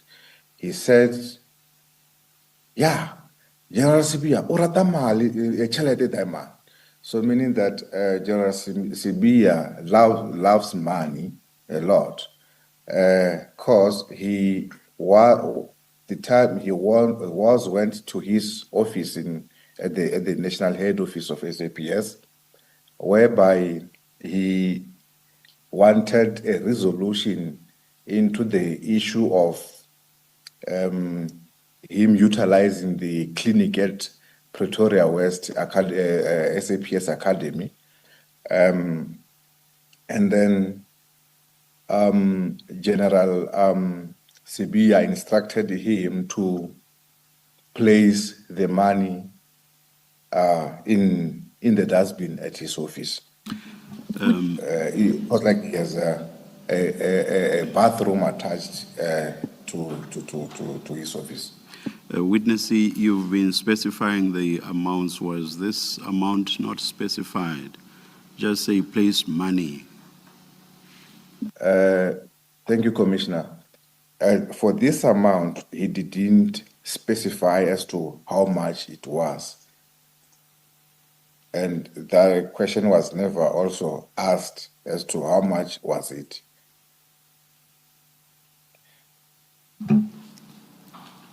Witness C, please then proceed to explain the contents of paragraphs 112. Thank you. In January 2025, Mr. Nhlanhla indicated that General Sibiya informed him that he is buying a plot in Midrand, and the plot was to be registered under the names of his wife, and they are intending to convert that plot into a bread and breakfast. And for that, Mr. Nhlanhla has indicated that he had given General Sibiya an amount of 2 million rands towards the purchasing and the for the B&B. And he had also indicated that these 2 million rands, he had personally gave it to General Sibiya at the house in Sandton, as he was directed by the general himself. This is the same house that I have indicated earlier on in my evidence that this is where a character known as Serge Kabonge also owns or resides at the same estate. Witness C, please proceed through to finalize paragraph 112 and explain to the commissioners the manner in which the money discussed therein was handed over or dropped off to General Sibiya. Thank you. This money, 2 million rands, was dropped off in cash at the estate in Sandton, whereby he indicated that General Sibiya came out of the house and stood by the circle, where he didn't go in. He just extended his hand from the car whilst he was still sitting in the car, and General Sibiya took the money, and then as he drove off, General Sibiya walked back into the house. In the olden days, I would be asking about whether there is a paper trail. Of course, you've indicated that General Sibiya allegedly insisted on cash payments, so there would probably be no paper trail pointing to him.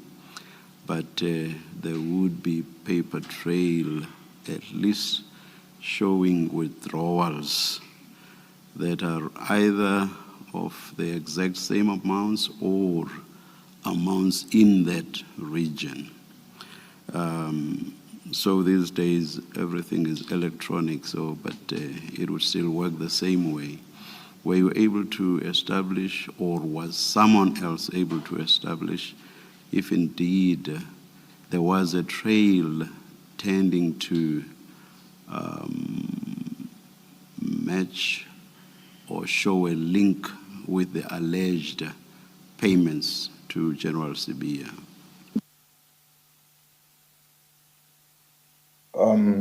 Thank you, commissioners.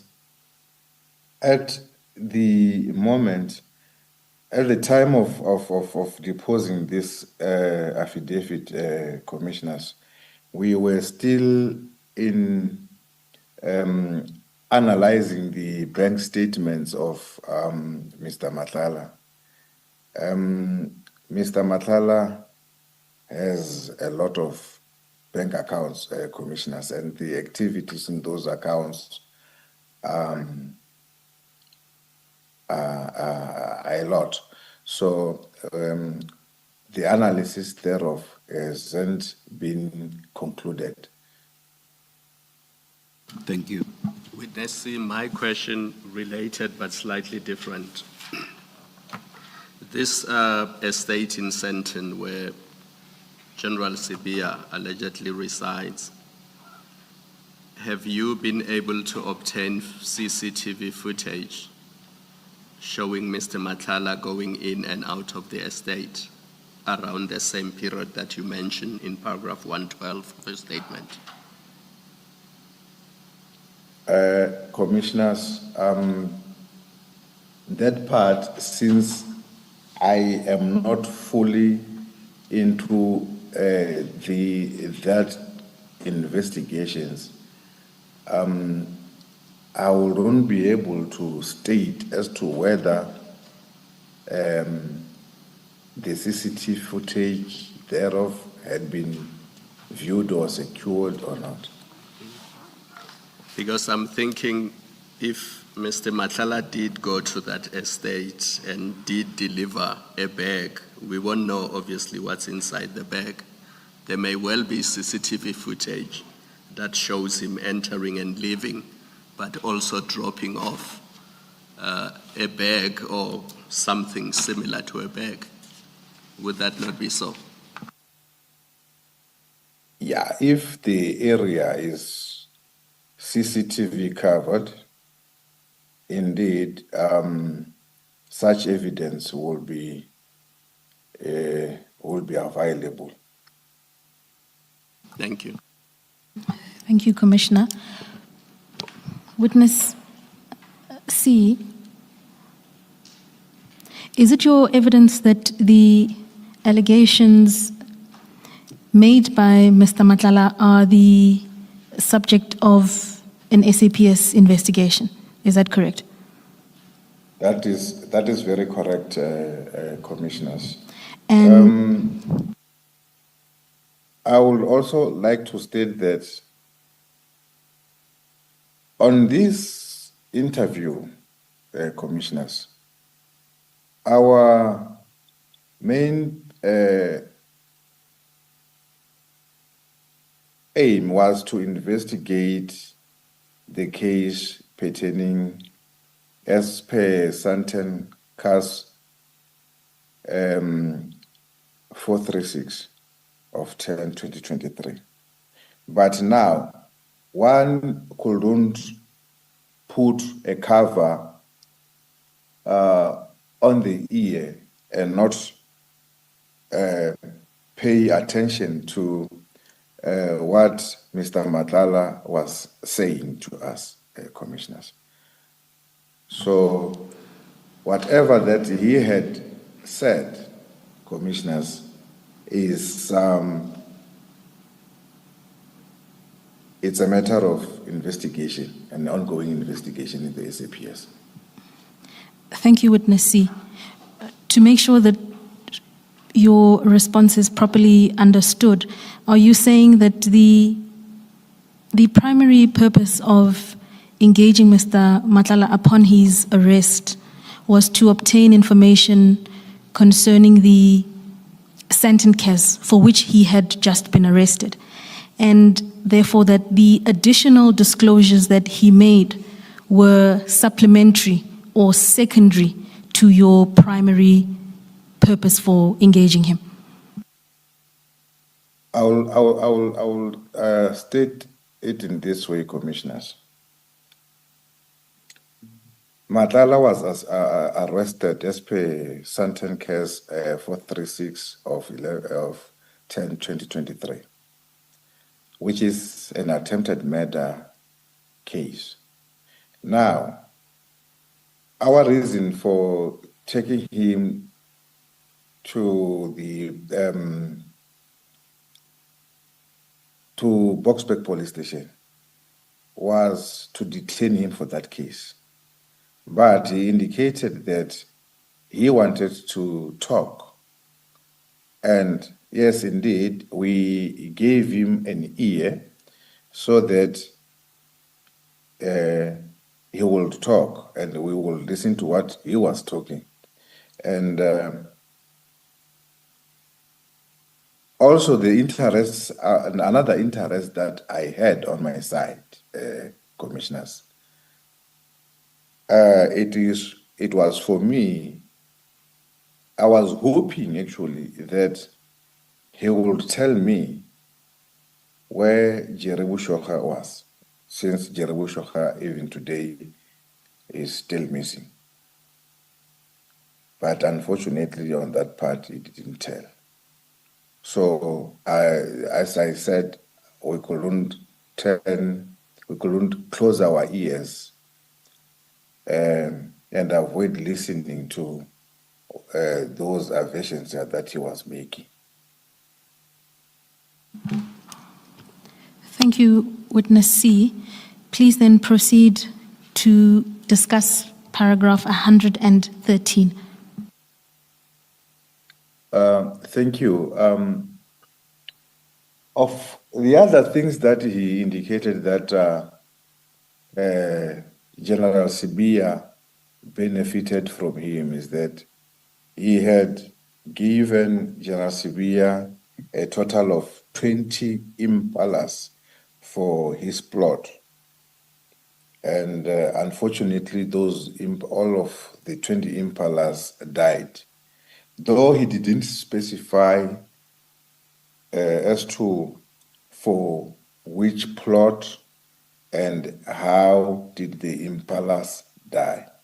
I still recall when I jokingly made a remark to say that maybe the impalas didn't like General Sibia, and then we just laughed about it.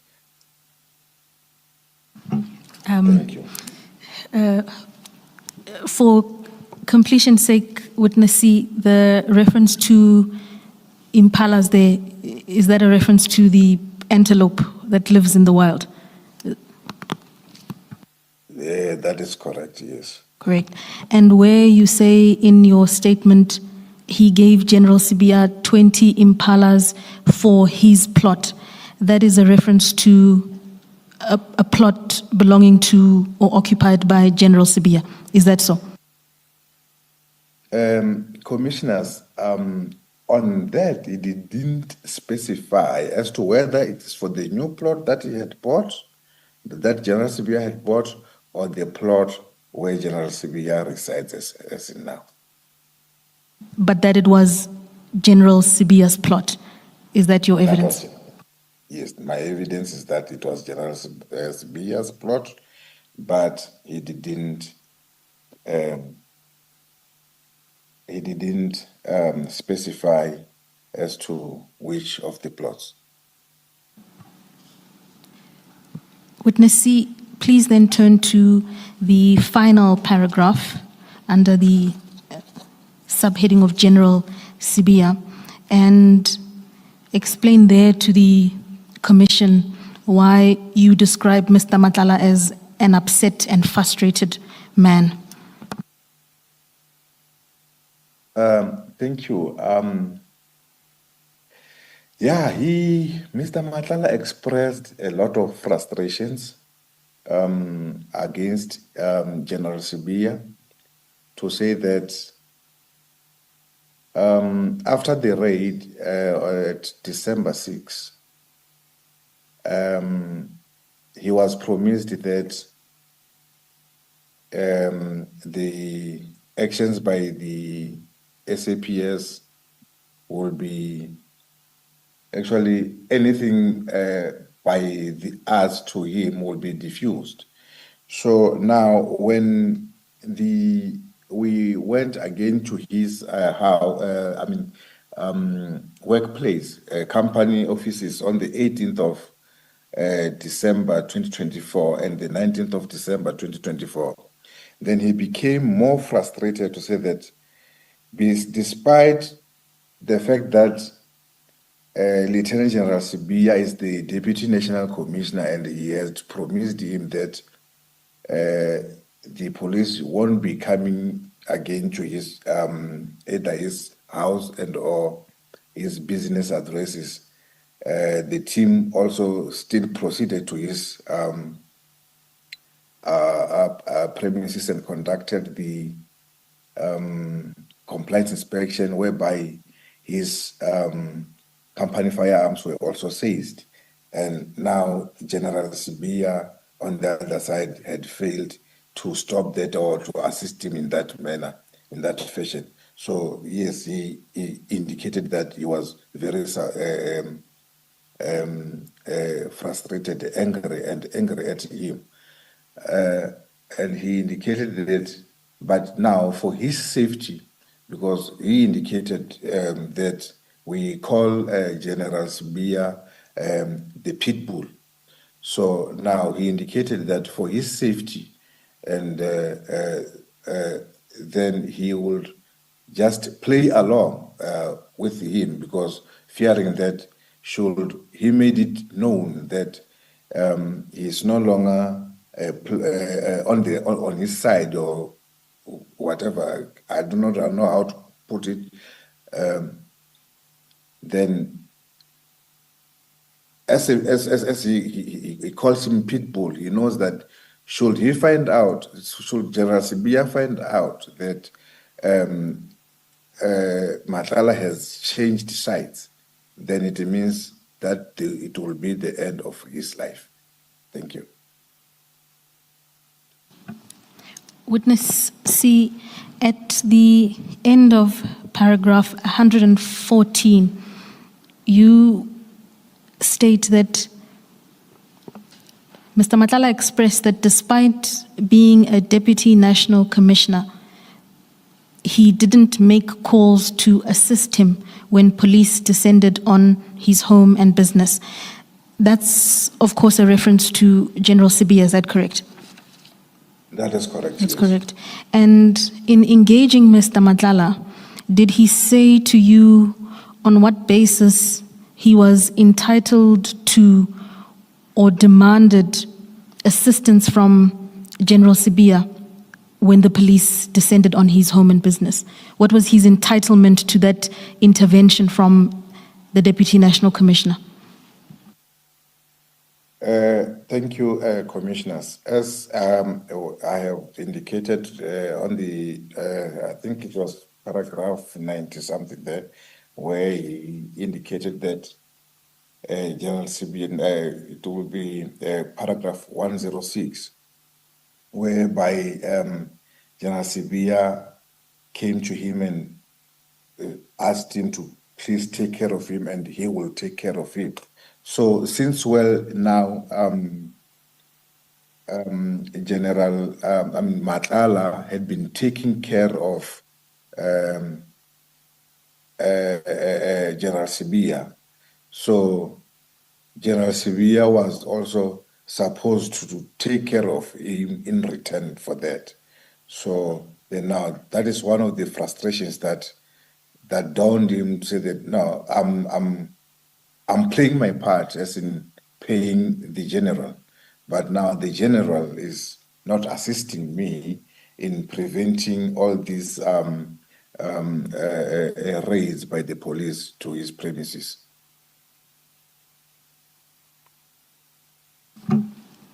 Witness C, our next subheading is titled General Feroz Khan. Before we turn to discuss that paragraph, is there anything you would like to add in respect of the discussion we've had concerning General Sibia? Commissioners, I think for now on that part I have said a mouthful. We can proceed to the next item. Thank you, Witness C. Please tell the Commission what Mr. Nhlanhla shared about General Feroz Khan.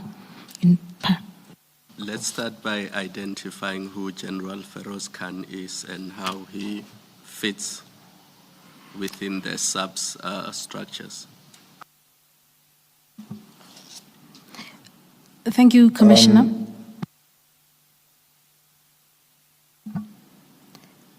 Please proceed, Witness C. Thank you, Commissioners. General Khan is a Major General in the South African Police Services, attached to the Crime Intelligence National Office.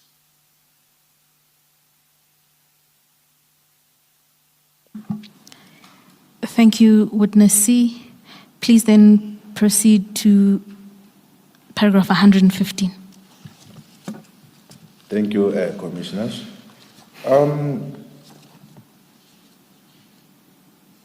Mr. Nhlanhla had also, initially on the 6th of December, when we visited his house, he indicated that one of the people that he is, one of the high-ranking officials that he is close to, it's General Khan. So now he then indicated that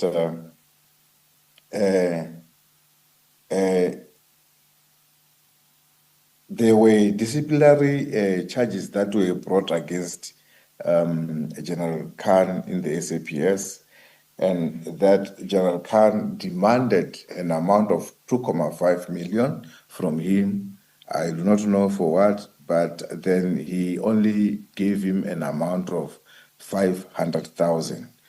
And he also indicated that the way that General Khan demanded that 2.5 million from him, he showed to be threatening or intimidating him, and that made him, Mr. Nhlanhla, not being okay with it, as he didn't like it at all.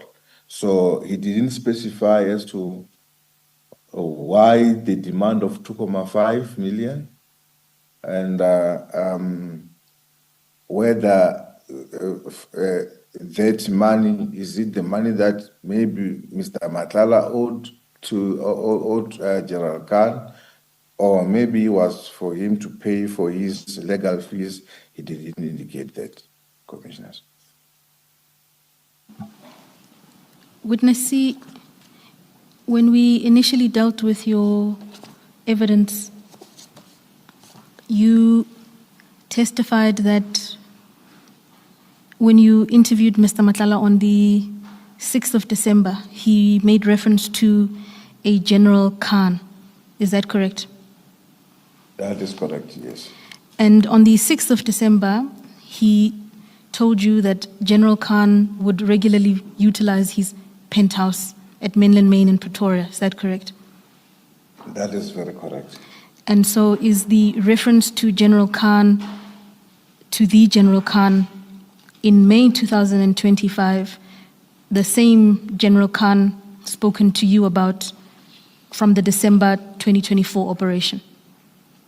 That is correct, because he also repeated his statement by saying, and the same General Khan now, he demanded this 2.5 million from me, whereas he would from time to time utilize my penthouse at Mainland Main.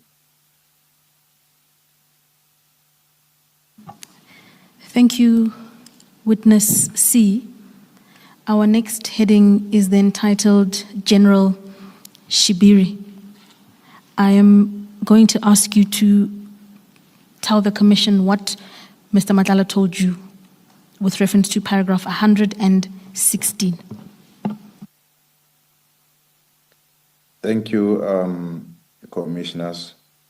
General Abednego Shibiri is a Major General in the South African Police Services, attached to the National Organized Crime Unit, working under the command of Lieutenant General Sibiya.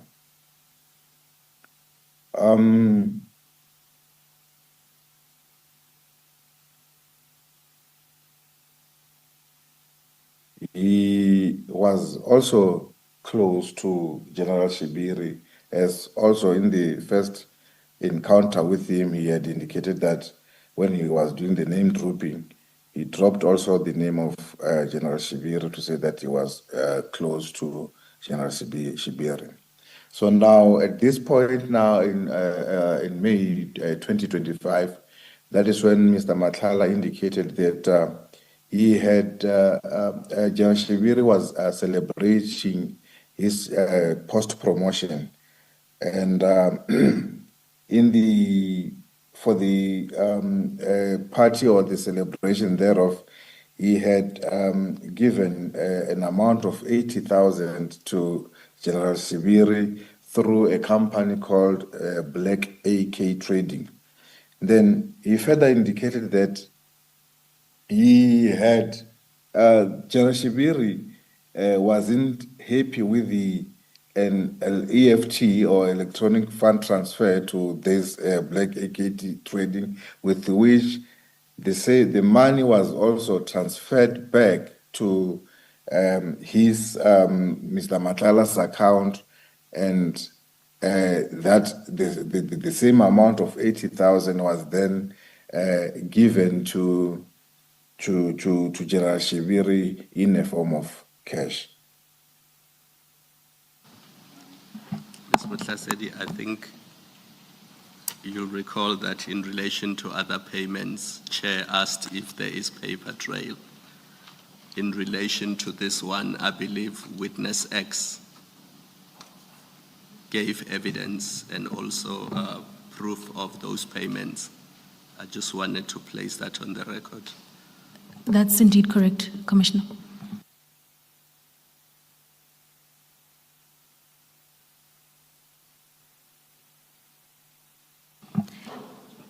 Chair, this concludes this aspect of the witness's testimony. It's in fact a conclusion of our final theme, which related to the arrest of Mr. Nhlanhla. I sought guidance as to whether we should attempt to play the recordings now because they relate to this theme, or whether I should complete his testimony and then play the recordings at that stage.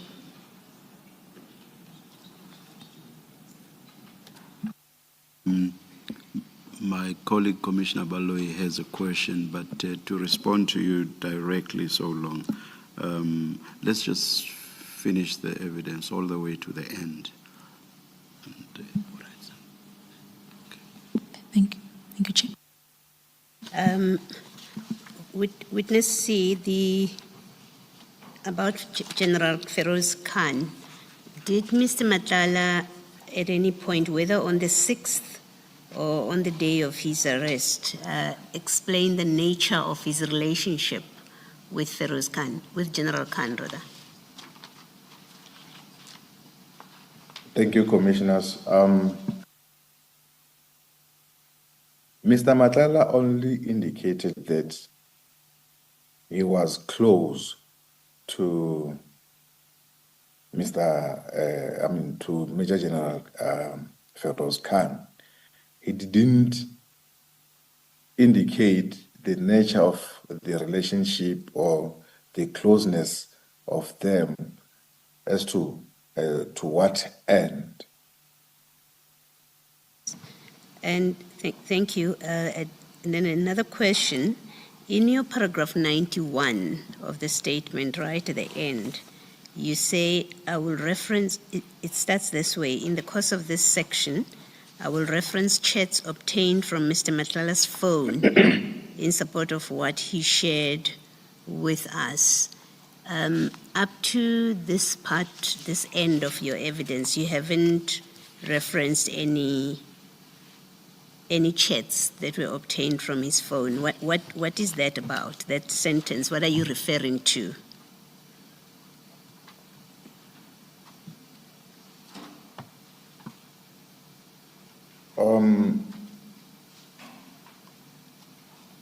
I do not have specific chats between General Khan and Mr. Nhlanhla at hand at the moment,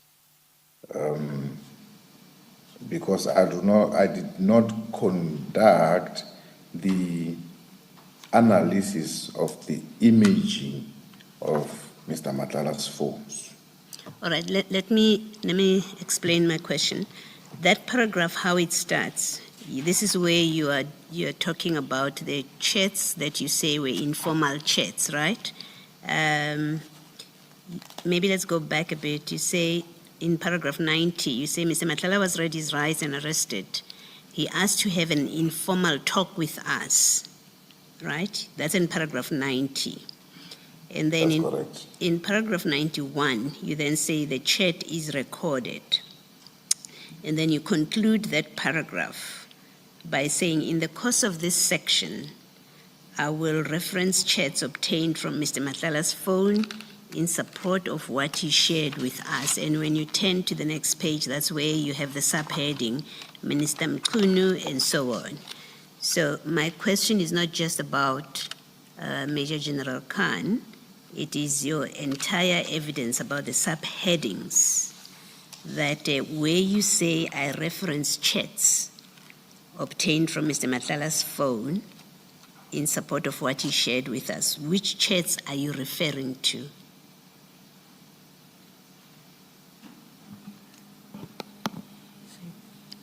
There will be the chats between Nhlanhla and Mkhwanazi. Those are the chats that I can happily make reference to, and the chats between Nhlanhla also and Sergeant Effin Kosi when they were speaking on behalf of General Sibia, and would also be the chats between General Sibia. It will be Thank you, Commissioner. Let me just try and see this. Are these the chats testified to by General Khumalo and by witness B? X. X, I'm told. Is that what you're referring to?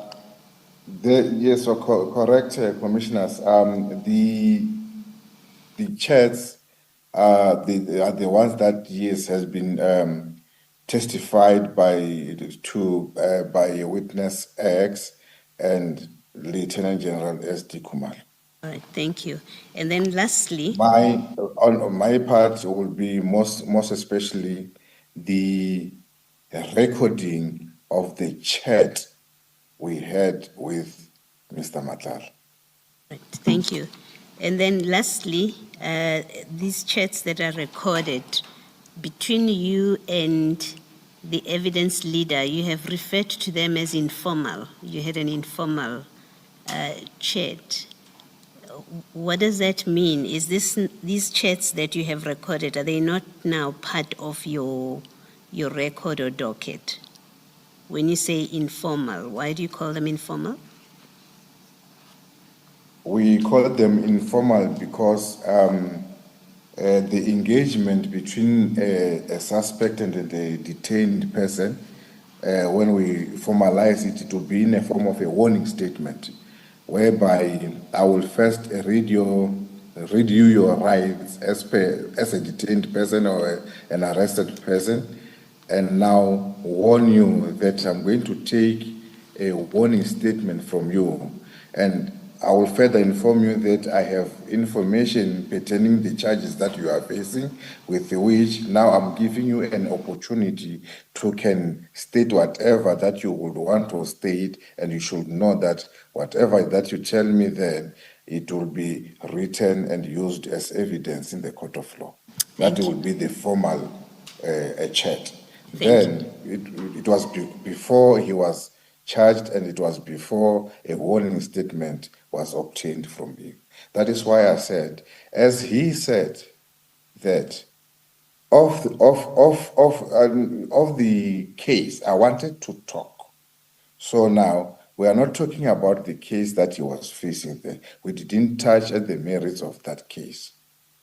We had to listen. And in addition to that, commissioners, one of the informal talks that he told us, it was that pertaining the attempted murder on Mr. Sibanyoni, he said to us that the car that was used there was Floyd Mabusela's BMW. Thank you. Thank you, Ms. Mahlasedi.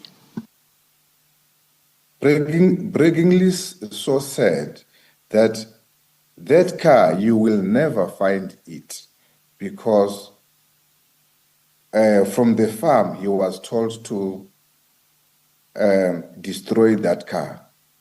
And he was given a Mercedes-Benz for the replacement of the BMW.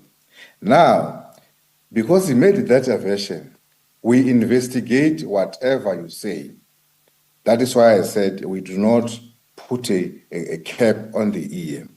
So we went and investigate that because that was one of our cases that we were interested in finding the solution. We investigated that up until we indeed find the car as he had indicated. And yes, indeed, the instruction was that the car must be destroyed. Thank you, Witness C. By the You time, have answered. he was arrested, he was in possession of the Mercedes-Benz, with which, when we check the history thereof, indeed the car is coming from the Mr. Msibi's side. All right, thank you. Thank you, Commissioner Baloyi. Witness C, we are now on page 36 of your witness statement.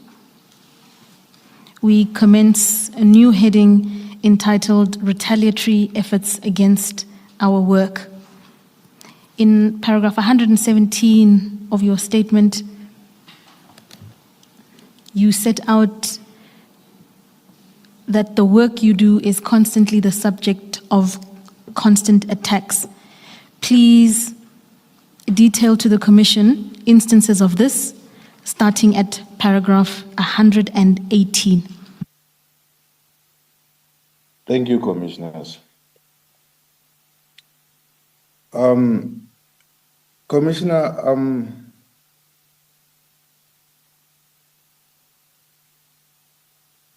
we like myself, I told myself, I took an oath to become a police official. And that oath that I took is to serve and to protect. And furthermore, I said I will investigate without fear or favor, Commissioners. So during the process of us working on these cases, in January, I think, January 30th, 2025, I proceeded to Groenberg Correctional Facility, and there was an inmate who had invited us to say that he had been tasked, and this person was very close also to Katiso Molefe while he was incarcerated at Groenberg Correctional Facility. This inmate has informed us that he had been given a duty by the accused person and ex-police official, warrant officer Puletau,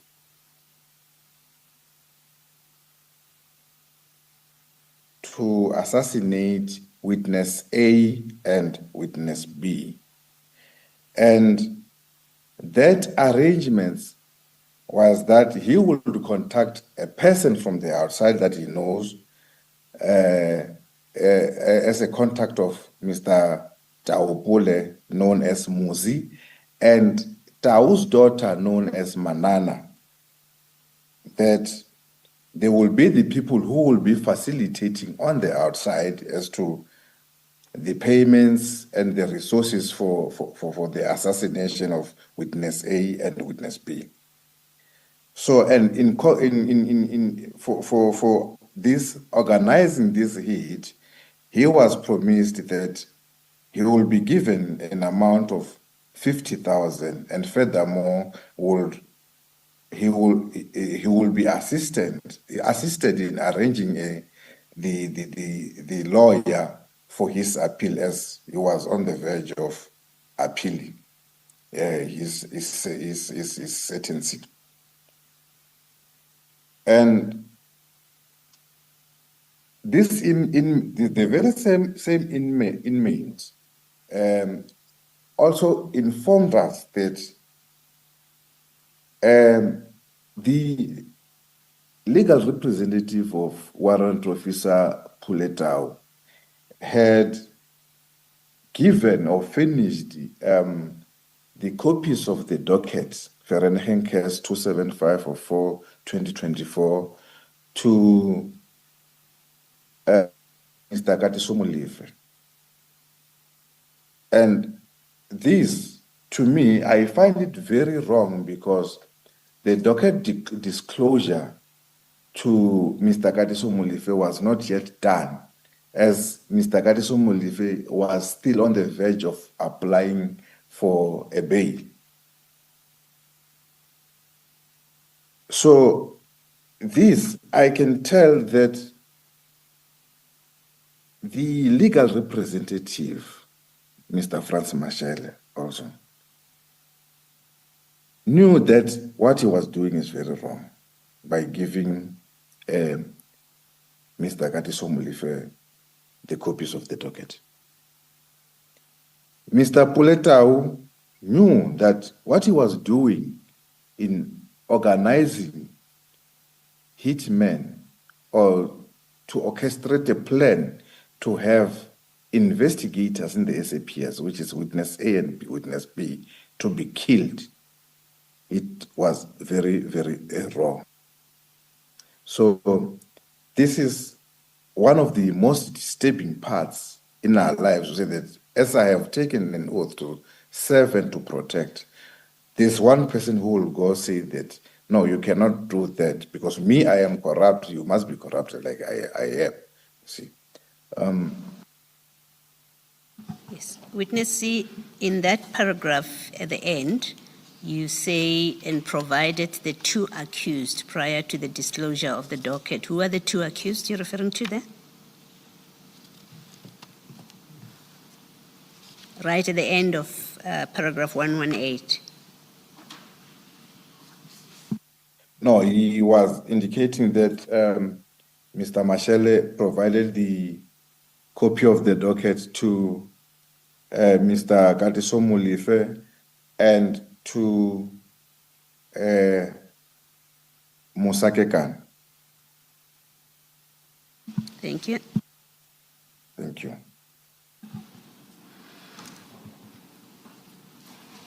Witness C, you set out in paragraph 19 that you will, in paragraph 119, that you intend to discuss further cases that have been brought against members of your team.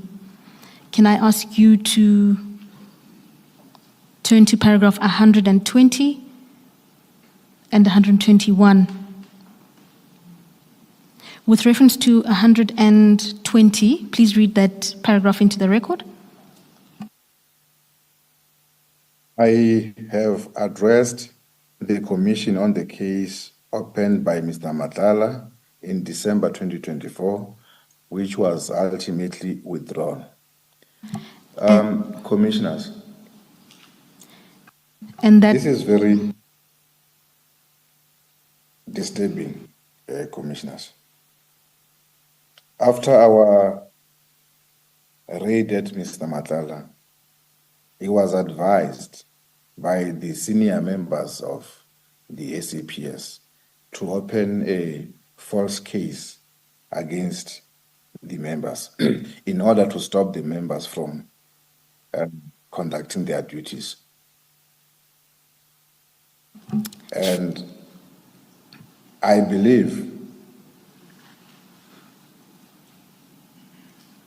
that this is very wrong and this is very disturbing.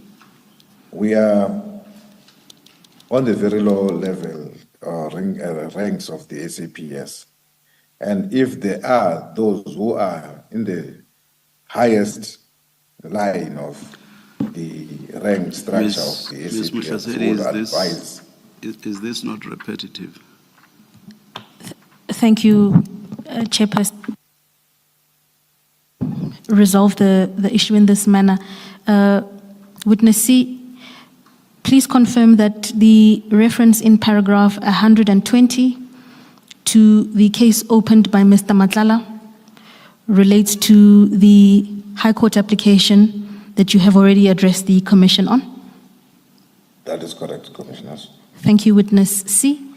At this juncture, then, I would invite you to address the Commission with reference to paragraph 121. Thank you, Commissioners.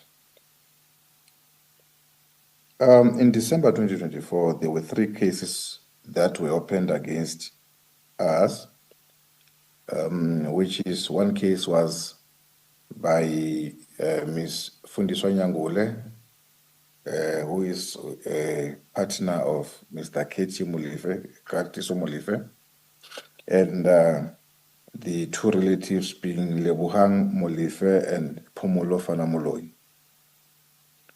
And the cases opened were Douglas Dale, case number 425 of 12/2024, another one, Katlehong 237 of 12/2024, and Kliptown case 410 of 12/2024. All these cases, the allegations were that we have kidnapped the victims, Fundiswa Nyangule, Lebohang Molefe, and Phumulo Fanamoloi. Thank you, Witness. Thank you, Witness C. Just as a point of clarity, do these 3 cases bear any relation to your evidence given earlier concerning efforts you took in order to arrest Mr. Lucky Molefe? That is correct, yes. These cases, they came after we visited these 3 individuals, and the 2 of them, they took us to Standard 10 to look for Mr. Lucky Molefe in order to apprehend him or to arrest him. You, Witness C, you told us earlier, and you repeat in this same paragraph 121, that these cases are currently with IPID. That is correct, Commissioner. And you don't know what is happening there, what IPID is doing with them. Have they interviewed you? Commissioners, other members or other colleagues have been interviewed, Commissioners. I think 2 months ago, my commander came and indicated that the members of IPD would want to interview us. And since then, my commander had been making means to have these members of IPD meet with us. But then each and every day, there is a new excuse. So I do not know what is happening with the cases. Thank you. Commissioner Baloyi, if I may assist, yes, those cases are currently with IPID, and in fact, copies of the dockets are part of the exhibit bundle that was provided to the commissioners. That exhibit bundle is CJC 5.2 and 5.3. It was part of the broad bundle that was delivered with the witness statement of Witness A for use across all 3 witnesses. Yes, so all the dockets are contained in that exhibit bundle. Thank you. Thank you, Commissioner.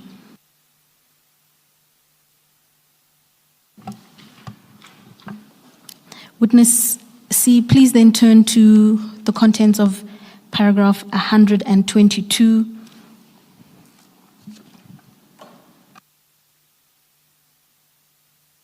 This, I will note that this topic was addressed in detail by witness B, but I would invite witness C to share in his own words his views concerning this case. Witness C. Thank you, commissioners. We, on the 7th of January 2025, we engaged with Captain Mkhwanazi of Ballistics FSL, Forensic Science Laboratory, Silverton. And after an engagement with him, on the 8th of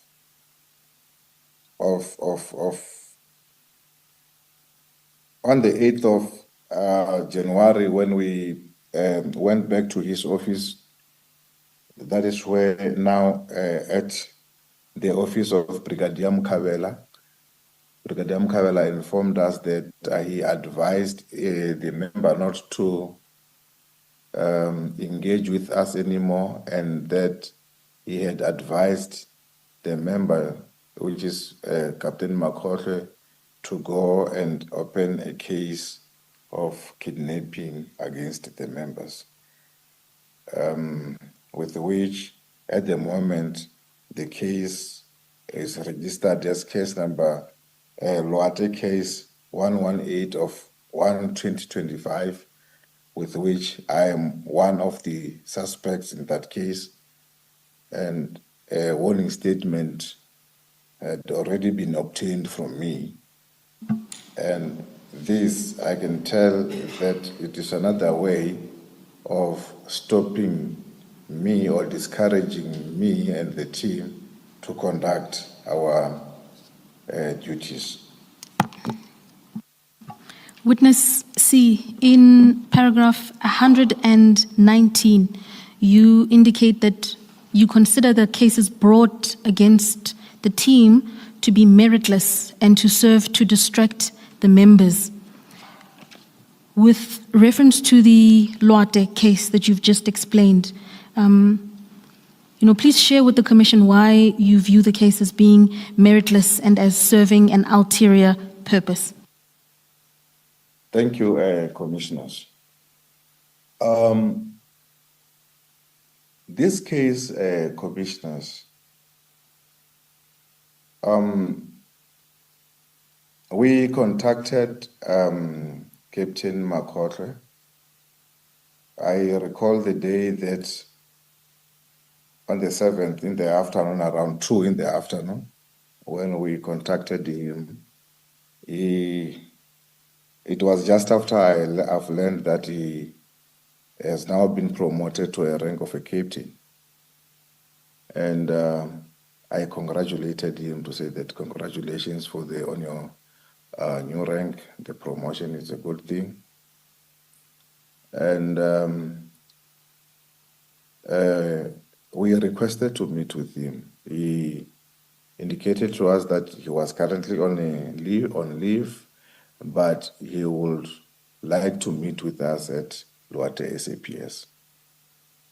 We proceeded to Loate SAPS. We introduced ourselves even to the shift commander there. I think I also handed over the copy of my appointment card, so that to verify that indeed I was a member of the SAPS. Witness C, the question is, why do you think that the case against you, kidnapping charge, is meritless? Do you want to answer that directly? Commissioners, I was coming to that, to the answer to that. Maybe I'm taking a bit longer in a lack of a direct approach to that question, or to answering that question, Commissioner. All right, please continue then. If the commissioners can allow me to continue on that regard. Commissioners, at the police station, that is where now we started to have an interview with Captain Mkhwanazi, who indicated that he would want to access the case file. He made contacts to one Colonel Mota and to Brigadier Mkhwanazi, saying that he would want to access the case file at the office. And then Brigadier Mkhwanazi gave him his blessings to say that you can contact Colonel Mota, who will open the safe for the case files for you. And then he contacted again Colonel Mota.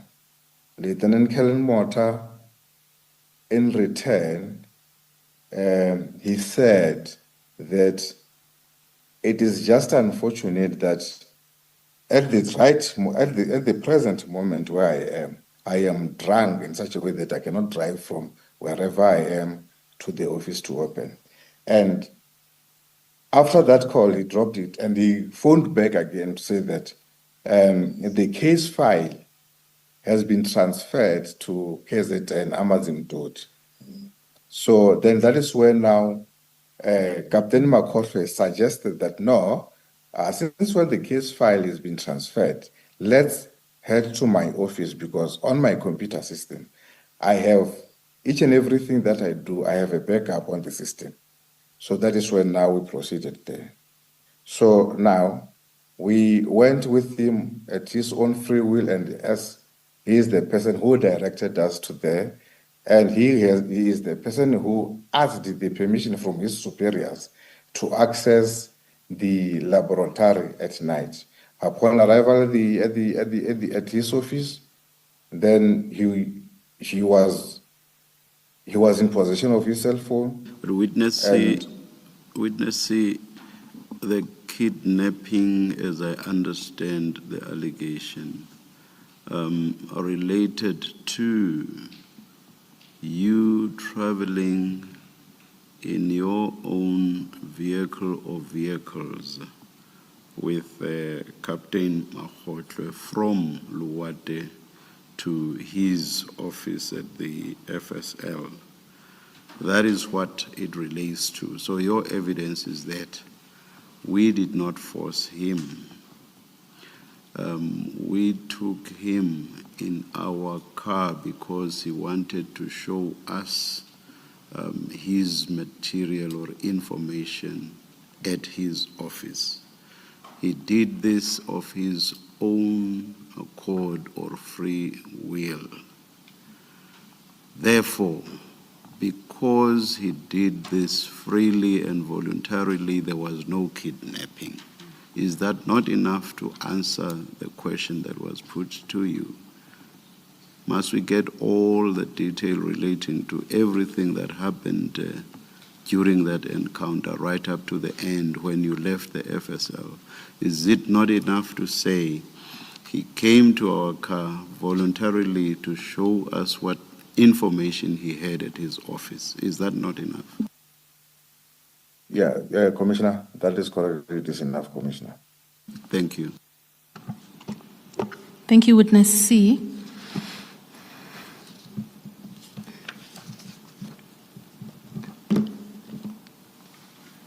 Chairperson, that then brings us to our ultimate topic, which is essentially the conclusion of Witness C's evidence.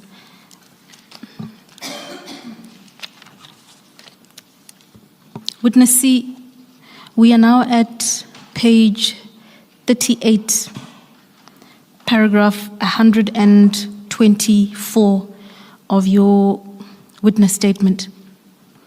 You indicate in paragraph 124 that you would like to address the Commission about the impact of this case on your life.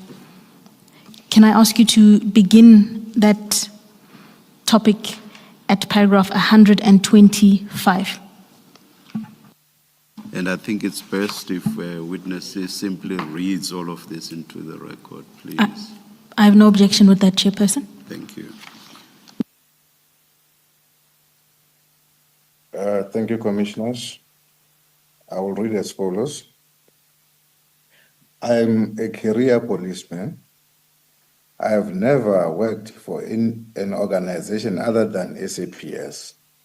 I have never worked in any capacity outside the law enforcement. I view my work as a member of SAPS as a calling and not just employment. I wear my badge with pride and view my work as an invaluable contribution to the community. 2126. In my years at SAPS, I have encountered my fair share of challenges.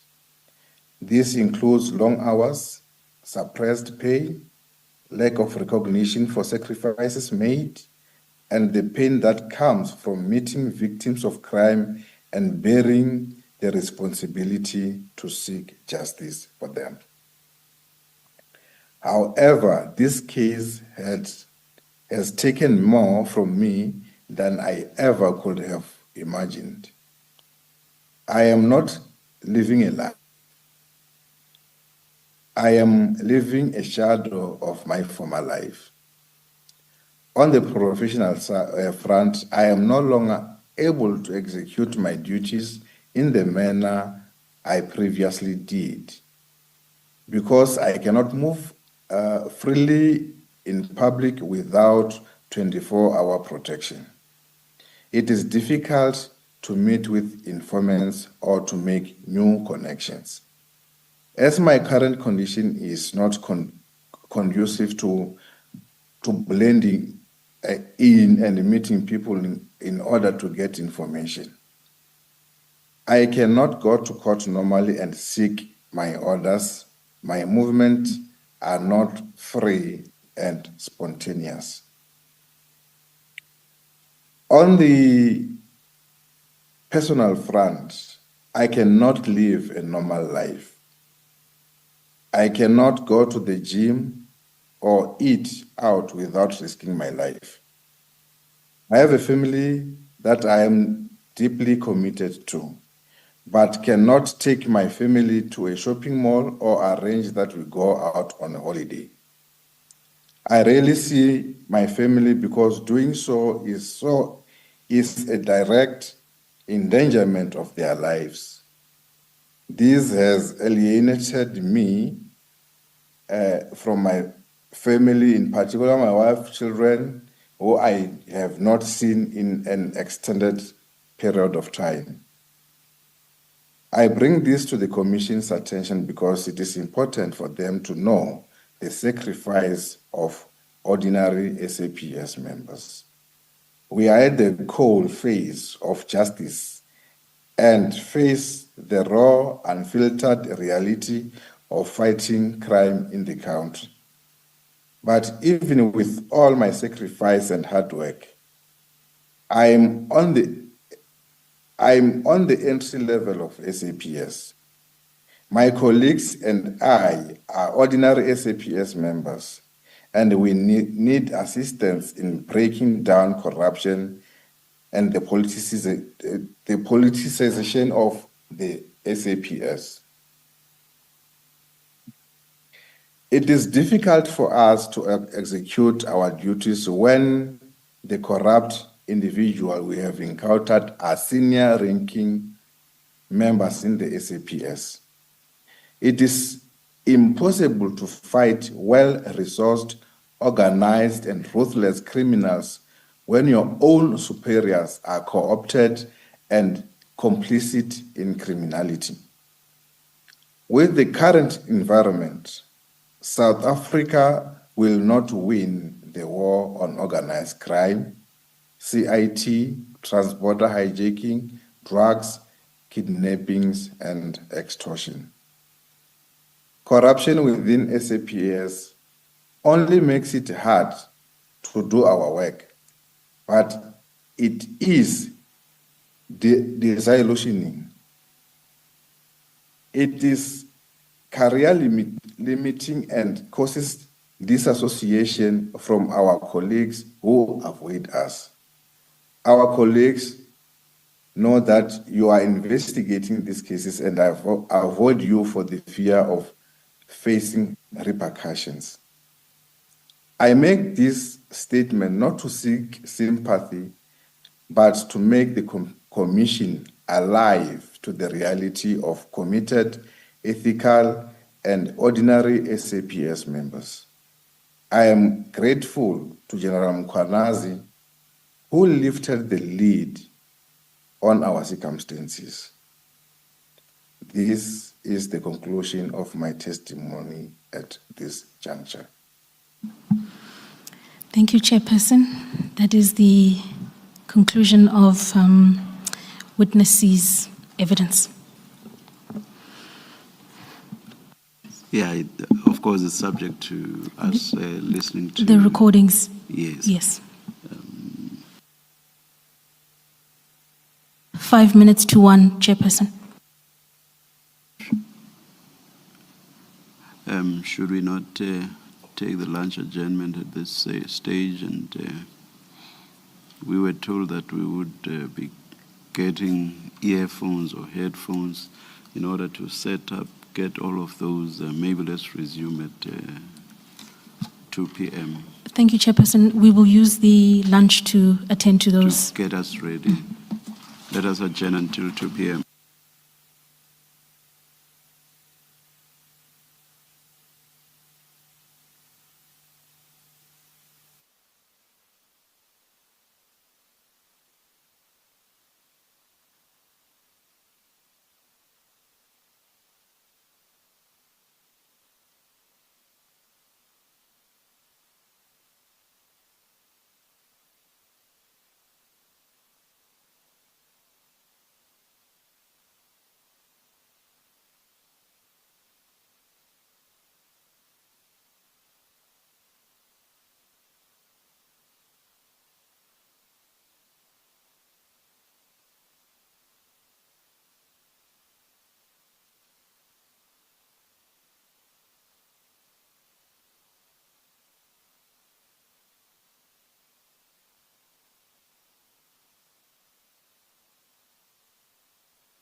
anyone. Further.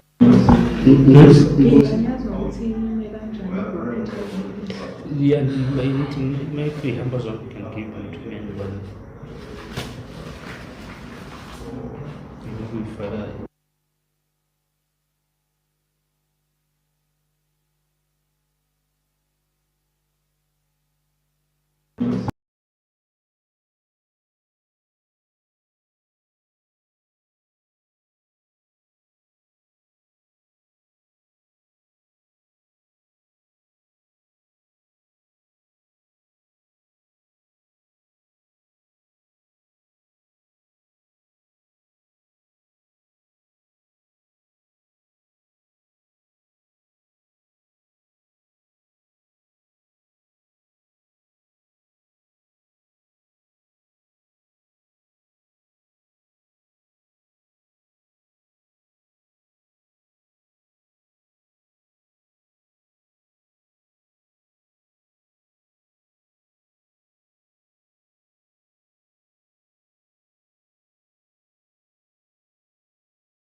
We're in a position to proceed with the recordings. As indicated earlier, they're short snippets of a larger audio clip. Witness C, can I confirm that you are there and can hear us?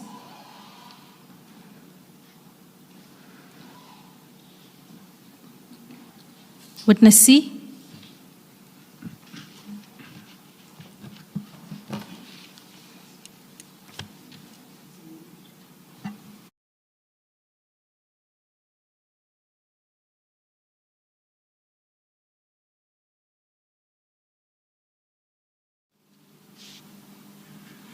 Witness C, Let me- please unmute yourself. Thank you, commissioners. You were muted on your side. I couldn't hear. Well, I could see that you were talking, but I couldn't hear a thing. Thank you, Witness C. Thank you. Witness C, in the continuance of your evidence under theme 5 relating to the arrest of Mr. Madlanga, we are going to play one clip for you. You earlier indicated that the source of these clips is your interview of the 14th of May. We're going to play the clip and ask you a few questions thereafter. May I place something on record, but only if what we were told outside still pertains, which is what's going to be played will still not be that audible. May I just place something on record? Indeed, Chair. Yes. Those amongst us here who can, without disruptions, listen to the live streaming, they are at liberty to do so. And those who are in a position to strain their ears and try to hear what they can, they may do so. And as I understand, after each clip, either before or after, you will briefly tell us what it's about. Ms. Mkhwanazi. Indeed, Chairperson. Thank you. Let's proceed. Thank you. Witness C, we're about to play the first clip. It relates to the subheading Minister Mkhwanazi. Thank you, commissioners. The minister will rest of the fast by this thing. So I know it's But what's the contract here? Whereas you've just told us for it, you funded yes. the flight and stuff. Yes, meaning he's biting me from one of them against us, my island. That's why I didn't get it. I was in to give a lamb, I take my phone, you can open it and see. Because I get a gig in waiting today to Brown Hall, that they say this to the minister. So I did that January 8th. Even on my bank statements, I think you'll see them. I hope that they come back again. Okay? My bank statements, you'll see. I hope that they come back. The flight, the accommodation, I gave them money or entertainment, all those things. You gave them how? Cash or No, going Cape Town, it was a gift to this company with a Khawla. If you see a company called Khawlatli, you can have a very excited to take money. Khawlatli? Yeah, something Khawlatli is just one. Yeah. Yeah. No, I'm saying it's a name of a company. Yeah. Garage company. It's a Khawlatli, PTY, or what? I didn't pay attention to those things. so when if umsachele to patela through yona then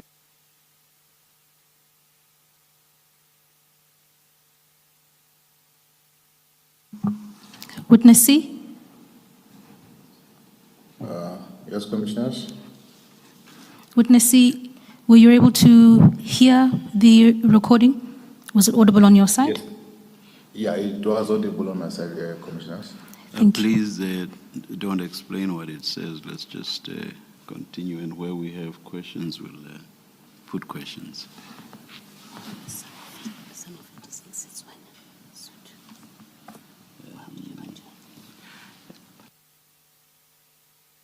And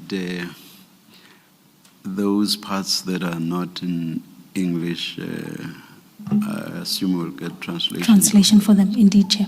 Yes, Indeed. thank you. Not all of us speak Setswana.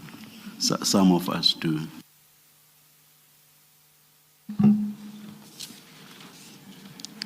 Witness C, thank you for confirming that. Witness C, can you tell us who are speaking there? Thank you, Commissioners. There will be me, Witness C, and Witness B, and Witness A, and Mr. Nhlanhla. Thank you, Witness C. What was the question posed to Mr. Nhlanhla? What was the subject matter of the issue being discussed there? The subject matter there was the issue pertaining the funding of Mkhwanazi on pertaining the January 8 for his delegates to Cape Town. And what did Mr. Nhlanhla indicate in the clip that he specifically funded for January 8? That he had paid for the accommodation, flights, and entertainment. And the bank, his bank account can show that.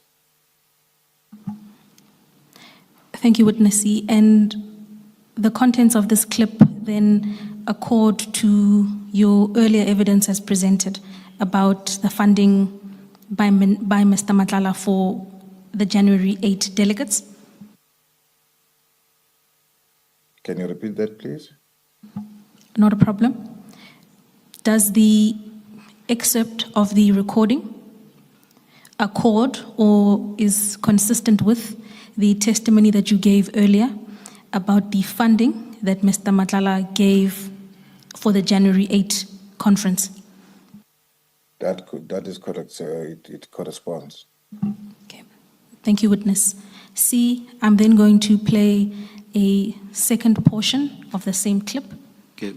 Can you please take us to the beginning of this one, the one that's been played?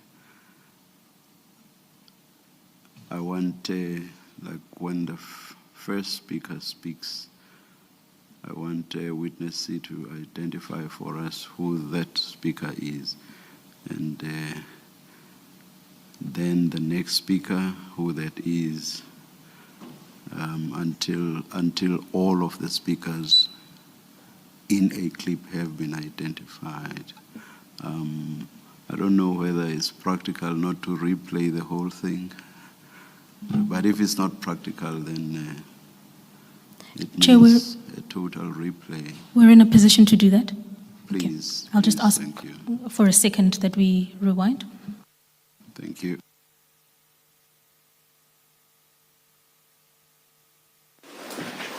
So I know it's me. But then now, what's the contract here? There are two people speaking over each other.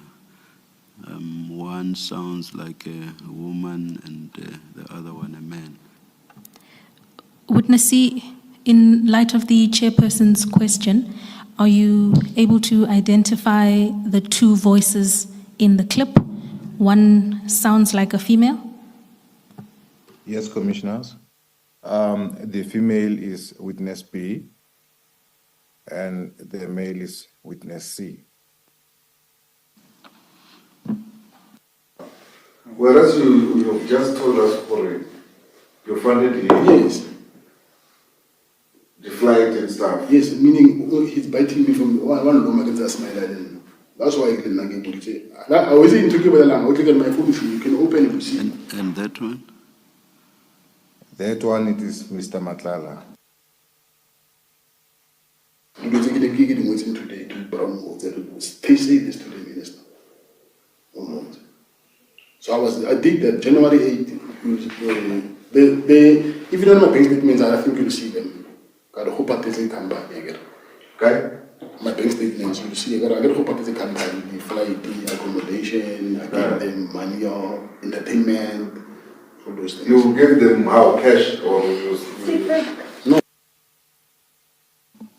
I can hear the still witness C and Mr. Madlanga. Did he count only the three? The witness A, B, and C in the room, as well as Mr. Madlanga.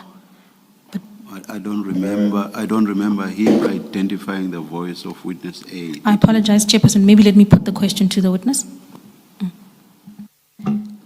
Witness C, please then identify for the commission the voices of the individuals that we've heard thus far. Oh, up to this point, witness C, have we heard witness A?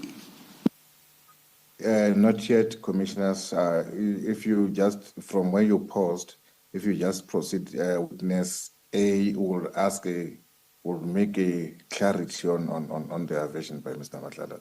All right, thank you, please. When Cape Town, obviously, it was EFT. To this company with the Nhlanhla, if you see a company called Nhlanhla, you can be very excited to take money. Nhlanhla? Yeah, something Nhlanhla is just one. Yeah. Yeah. No, I'm saying it's a name of a company. Yeah. The right company. It's a. Nhlanhla, PTY, or what? I didn't pay attention to those things. So when if. Thank you, witness C. We heard a voice that you identified as Mr. Madlanga make specific mention of a company called Nhlanhla. Can you confirm that you heard that? That is correct, I heard that. And then please inform the commission of the role that he says this bank account played in the issue of financial support. That is the company that Mr. Nhlanhla will make payments through to his bank account. And this account was then used in support of the delegates for the January 8 conference. Is that correct? That is correct, yes. And a final question on this score, witness C. What is the relevance of the bank statement that Mr. Nhlanhla referred to in the recording? It is that should we go on to the bank statements, then we will get those payments for the flight tickets and the accommodation. Thank you, witness C. I thought the purpose of playing the clip that we've just heard was to identify witness A. Is witness A in that clip the person who's seeking clarification about the company Nhlanhla? Thank you, Commissioner Khumalo. Right there where the clip was paused, it is where witness A was making clarity. Thank you. Thank you.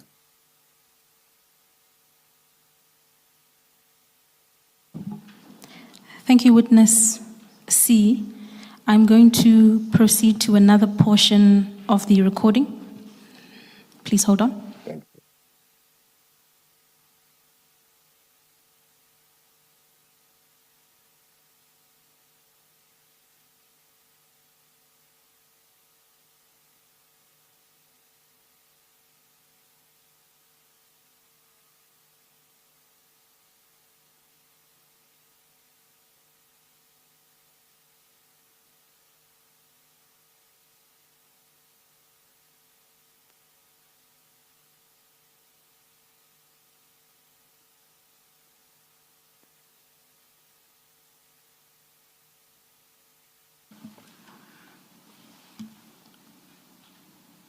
Yes, Are you safe? No, I know I'm not safe.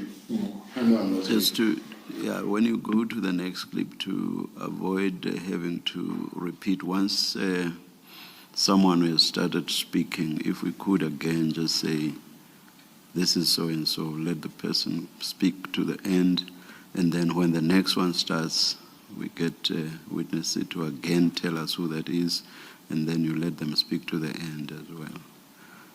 I know with time we're going to get used to the voices, but for the record, I think it's necessary. Someone has started speaking, and who is that? Is it Mr. Are Mkhwanazi? you safe? No, I know I'm not safe. Witness C, please identify the voice heard in that segment of the clip. The voice is that of Mr. Madlanga when he's saying we're not safe. Please continue. I know I'm not safe. Because today I sent this message about now I'm going to make an affidavit. You must go to Mkhwanazi on my phone. You see, I told them I'm going to administer on my affidavit. I'm going to High Court on Friday. I was supposed to go on Friday. Which Friday? This coming Friday. Witness C, please identify the male voice that just interjected there with a question.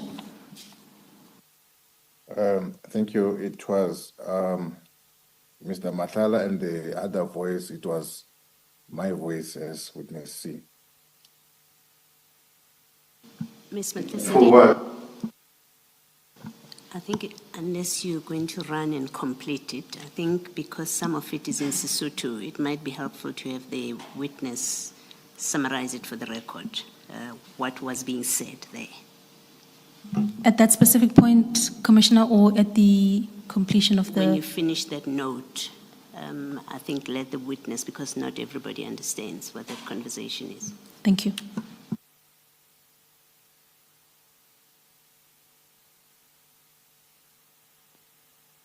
From where supposed to. I get after getting Hanne Holy Swaris. Minister what did again? I have instruction on must cancel my contract. So I would go meeting general really meeting but instruction on cancel the contract. So and then after that I want to send a letter but the letter get obviously to man like Fanny Masenol. Already canceling your contract based on this thing. But it's illegal. But okay, before I can even go Gadi register a contract, I'm going to mention what you guys, I was busy, you'll see it's there. You'll see Mkhwanazi. I typed it this morning actually. Yeah, you see it. Your lawyer who helped you. No, I was talking to Mkhwanazi. I was telling Mkhwanazi what I'm going to put on the affidavit. Affidavit, I'm going to put it. I was supposed to put it tomorrow, and then Friday it was supposed to go to High Court. So they will do it on my behalf. But I'm going to put Minister there and then incriminate him. This is what he did. So that our now is playing dirty because he cannot force me because he's about to come to wrong.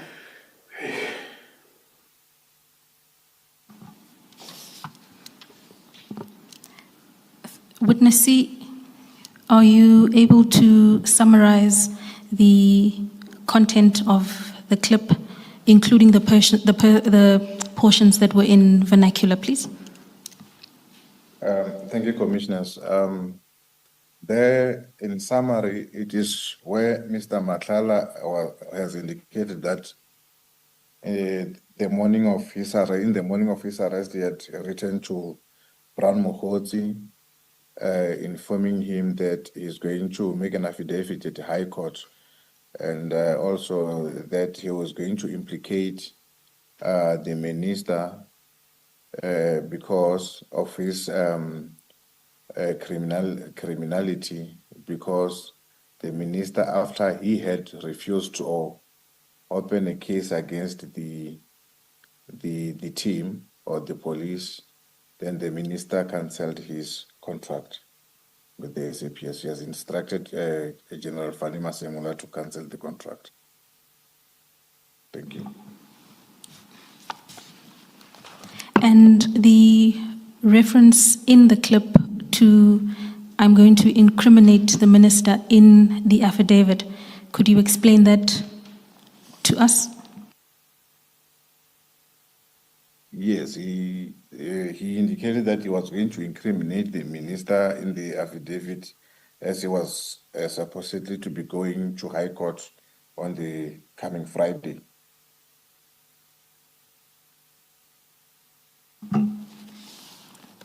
Thank you, Witness C.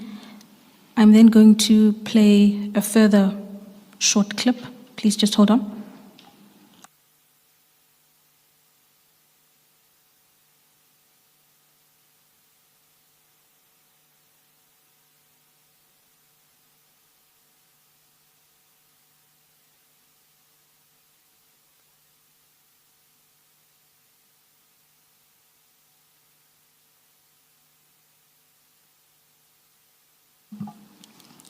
Witness C, we're just about to play the third excerpt of the recording.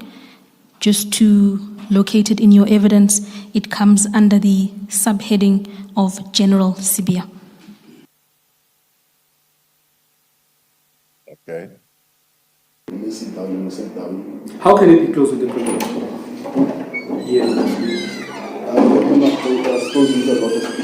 Yes, I'm saying, how can it be close with the criminal? Witness C, please identify the individuals whose voices we have heard thus far. Thank you, Commissioners. There is Witness A seeking clarity from Mr. Nhlanhla as to how did he get close, or how did he get to know General Sibia. Thank you. Who? CB. He's a criminal himself.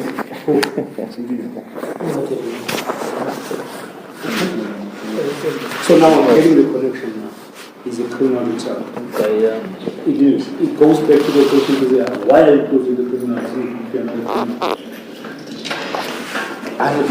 Remember then, when for me to know Sibia, it's because of the old man who died. And he said to me, the old man is dead, and then Nake certified like away. So Nake no look, the general is here, and then Yeah, funny to say. Yes, I'm listening. So, and then I repeated when I felt the old man as a lady, and then can you talking about money. Okay, I stop right there.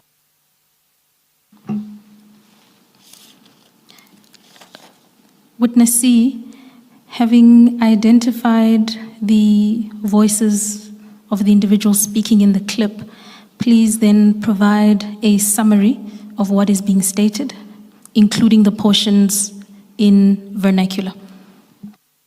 Thank you, Commissioners. In short, Witness A was seeking clarity as to how the Mr. Nhlanhla got to know Mr. General Sibia, and he indicated that he knew him from the old man he was referring to, Mr. Msibi, that is no more, and General Sibia requested that he take care of him, and in turn, General Sibia will take care of him too. And can you confirm that the exchange of take care of me and I'll take care of you is consistent with your earlier testimony on this subject? That is correct, Commissioners. I also heard, some of us were born in Bophuthatswana. I also heard the early part where he said he's a criminal. So can the witness just confirm that that accords with his statement?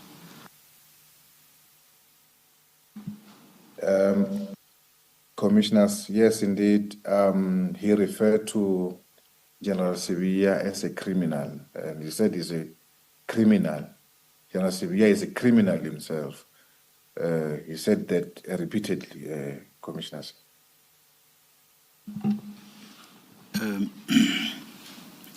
How long is the entire recording, Ms. Mkhwanazi? I'm not saying this to, No, to Chair. disrupt your packaging of the clips. Not at all. My understanding is that the recording of this day goes between 5 and 6 hours. These particular excerpts are withdrawn, of course, from that broader recording. Yes. Yeah, I think we will require a transcript of the whole thing with translations where that is necessary. And in fairness to those spoken about, the full recording, or rather the transcript of it, or even the recording, copies of the recording as is. But of course, transcription, a transcription as well, has to be shared not only with us, the commissioners, but also with those spoken about in the clip, in fairness to them. Okay.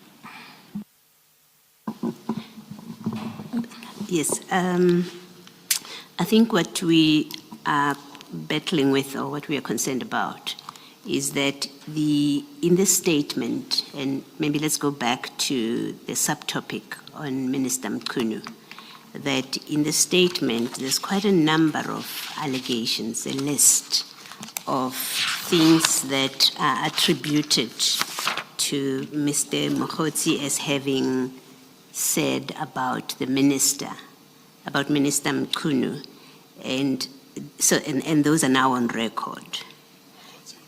Mr. Madlanga said about Minister Mkhwanazi, and those are now a matter of public record because the witnesses testified to them. The point of these audio recordings is to confirm that which is said in the statement. And I understand that because it's long, you're trying to be efficient, and so you've selected, but I think it does carry the risk of visiting an unfairness to the people that are spoken about, because some serious allegations are being made here. For example, in his statement 95, the witness says he told us that the minister engaged state security on his behalf and utilized grabber machines in order to pick up identities of sub-officials investigating him. That's not one of the clips you've played. And I do have a concern that those kind of allegations that have been said to be in the clip may well be represented as if they were not in the clip because they were not played. You may not be in a position to deal with it now, but I think it's being raised to say you do need to have a plan to deal with them. Thank you. Commissioner, indeed, due to the length of the interview itself and the vast number of allegations that were made against numerous individuals, I'll say that what is being presented here today is a small sample, attempting at least to provide that fairness for witness C to speak directly to a recording where he made serious allegations. But in order to attend to all of the allegations would take admittedly an inordinate amount of time and would require a further extraction process back from the original large recording into a short recording, and for that to be. So this was, I would say, an exercise at attempting to respond to some of the most serious allegations where the recording was the most clear. Yes. Perhaps to remedy any possible risk of prejudice is to make it clear that these are just some of the this is just extracts, not everything, because I think we sort of, or at least speaking for myself, I assumed that we were going to hear snippets of everything that is listed in here. If that was not the intention, I think it should be clear so that there's no misunderstanding that he did not testify to material that's not on the recording. Then the way you fix it is to say this is just a sample. Is that Yes, doable? yes. I can confirm, Chairperson and Commissioners, that the excerpts being played here today are a sample from the broader and larger recording that emanated from the informal discussion of that day, and not the totality of subject matter pertaining to the individuals. Yes. And meaning that anything that you are not playing but that is contained in the statement, it doesn't mean it's not in the recording. It doesn't mean it's not in the recording or addressed in the recording, but will certainly be part of the transcription that will be provided in due course. Thank you. Thank you, Commissioner Baloyi.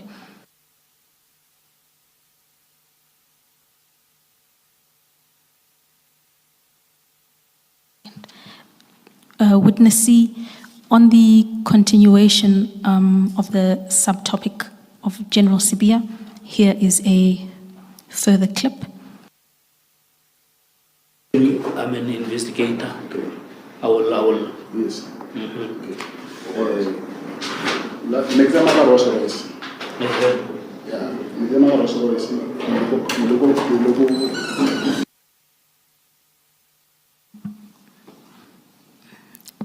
Just in the routine form, please identify the individuals whose voices we hear.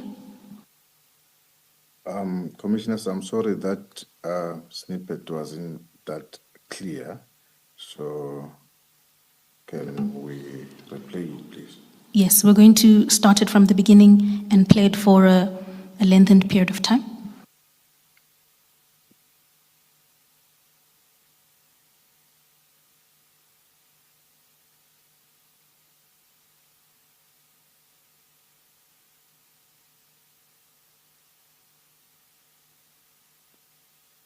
So then I'm an investigator. I will. Yes. Next time I was arrested. Yeah. Next time I was arrested. Neighbor at Mana Haiwa Mishimani Nanya. Party that they don't be suspicious when everything. Yes. So neighbor party then neighbor Maga Rosos. Yeah. Then got a party if they are 300,000. And then the other. Yeah. The first person who spoke, who says something about investigator, who is that? The first person who said as an investigator, it was witness A. The second? The second person, it was Mr. Madlanga himself, when he's responding that he was driving in a Rolls Royce when he went to the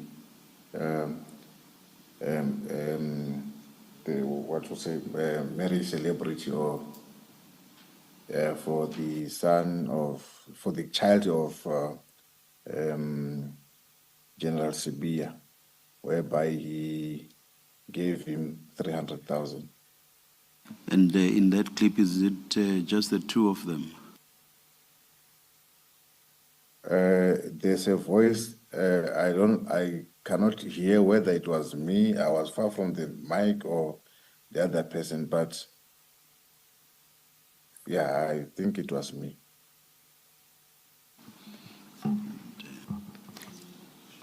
Thank you. Witness C.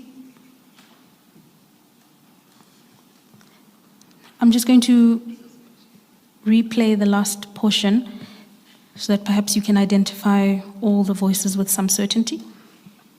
Okay.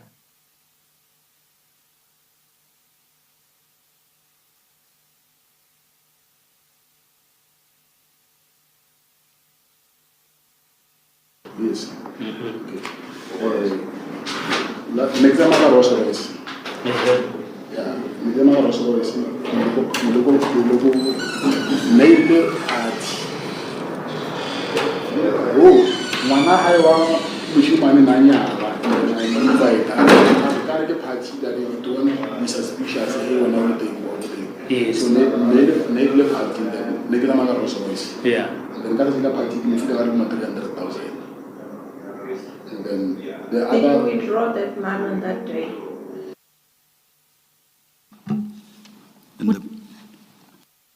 Please go ahead, Ms. Mkhwanazi. Thank you, Chairperson. Witness C, I was going to ask, having heard the clip for the second time, are you able to identify any other voice in addition to that of Mr. Nhlanhla and Witness A, as you've identified?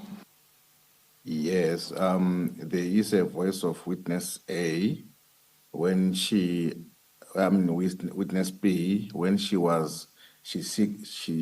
wanted clarity as to whether did he withdraw that money on that day or not.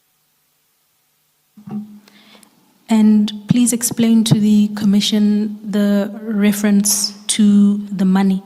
What is its significance or role in the context of the recording we've heard?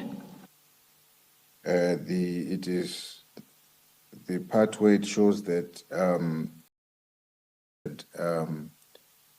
General Sibiya, when his son was getting married. And the significance of the reference to a Rolls Royce?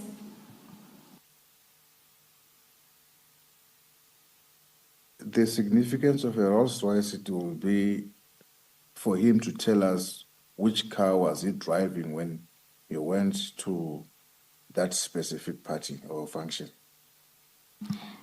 And finally, Witness C, the reference to a party, is that the reference to the wedding celebration that you earlier mentioned? That is correct, yes. And this is, according to your evidence, the wedding celebration of the son of General Sibiya, is that correct? That is correct, yes. Thank you, Witness C. In this clip, do we get a response to Witness B's question as to whether the money Mr. Nhlanhla is referring to had been withdrawn by Mr. Nhlanhla? Indeed, Chairperson, there is a response. We just cut it there for brevity, but I've asked Mr. Michaels to... To continue? Yes. All right, thank you. Yeah, but And the withdrawal being a withdrawal the same day. Please continue. 300,000. And then the Did other. you withdraw that man on that day? Yeah, but remember, I will withdraw maybe 500, and then maybe you can say, can find 300, and then it's not sure. Yeah. So, le tema rush boys can feel about 300 to contribute for Nyalo, and then happy go opera, Nikki, go. You want? Okay. Witness C, could you please summarize for the Commission what was stated in that portion of the recording, including the utterances in vernacular? Thank you, Commissioners. Yes, he confirmed that he had withdrew the money on that day, but not specifically 300,000, but he withdrew an amount of 500,000, but gave General Sibiya an amount of 300,000. And just to confirm, this amount of 300,000 was given or handed over at the wedding celebration that you've earlier mentioned. Is that correct? That is correct, Commissioners.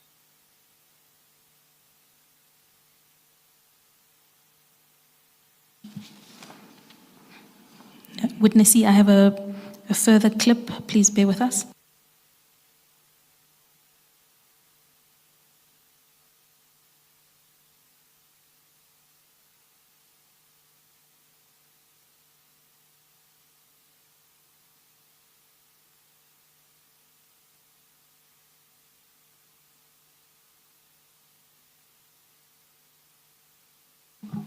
Okay.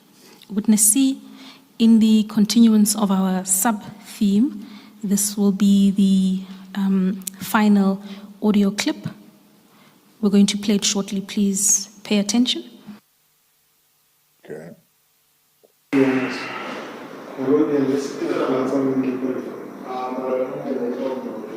So Yena is someone who, when you mention money, he stops everything. But I remember when they gave him money inside his office. Witness C, in the routine form, please identify the voice that we've heard. The voice that we have heard is that of Mr. Nhlanhla.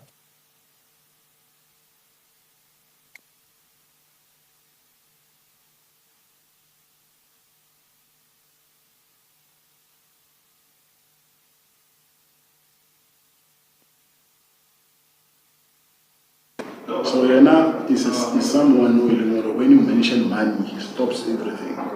But I remember when they gave him money inside his office. Which office? His office, commission, national office. When was that? That's last year, I think.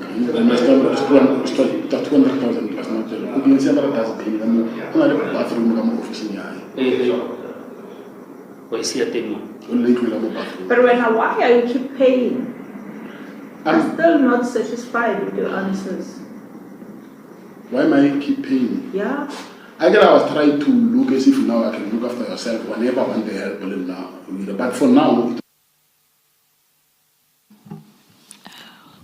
Witness C, in addition to the voice of Mr. Nhlanhla that you earlier identified, please tell the Commission who the other voices belong to that we have heard. Thank you, Commissioners. The voice that we can clearly hear there, it's that of Witness B, the one who's saying she is not satisfied with his answers as to why would you keep on paying. And Witness C, several aspects of some portions of the clip are in vernacular. Could I ask you to give the Commission a brief summation of what was being discussed in that excerpt? Thank you. Mr. Nhlanhla there, he says that he remember once he went to the national office or the office of the DNC, whereby, and that the DNC, when he thinks of money, he will stop everything. And there he had instructed him to place money inside the dustbin in his, because like at his office there's a bathroom, so inside in the bathroom, in the dustbin. And were you able to determine the amount of money that he says was deposited into the dustbin? Yes, in my oral testimony, I didn't give the amount. There, I got it now. He said an amount of 200,000.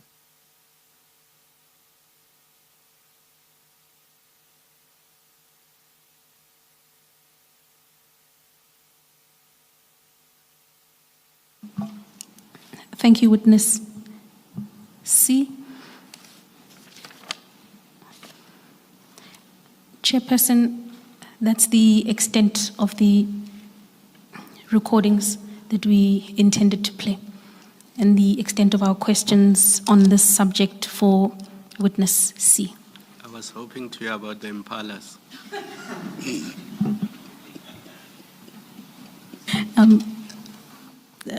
Commissioner Khumalo, as indicated to Commissioner Baloy, if we played everything, we would be here for a while, indeed. If there's Upwards of 4 hours. Yeah. Perhaps you should get the witness to confirm whether the recordings also include conversations about General Khan and General Shibiri, because you haven't played any of that. Witness C, are you able to inform the Commission whether the recording you took includes discussion involving General Khan and General Shibiri by Mr. Nhlanhla?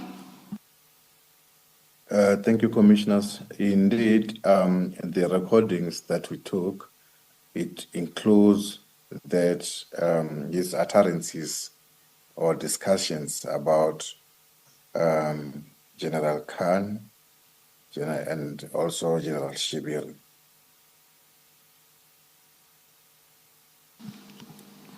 Can we confirm with you, Ms. Mkhwanazi, that you will provide a transcript of what is set out in this statement as part of the conversation, the chats, and that transcript will be publicly available?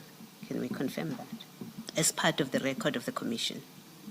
We can confirm that, Commissioner Baloy, subject, of course, to the fact that certain utterances in the transcript would reveal the identity of the 3 witnesses we've identified as A, B, and C, and so that might very well need to be redacted, as well as where the information relayed by Mr. Nhlanhla relates to ongoing criminal investigations, which are at a sensitive stage and couldn't be disclosed.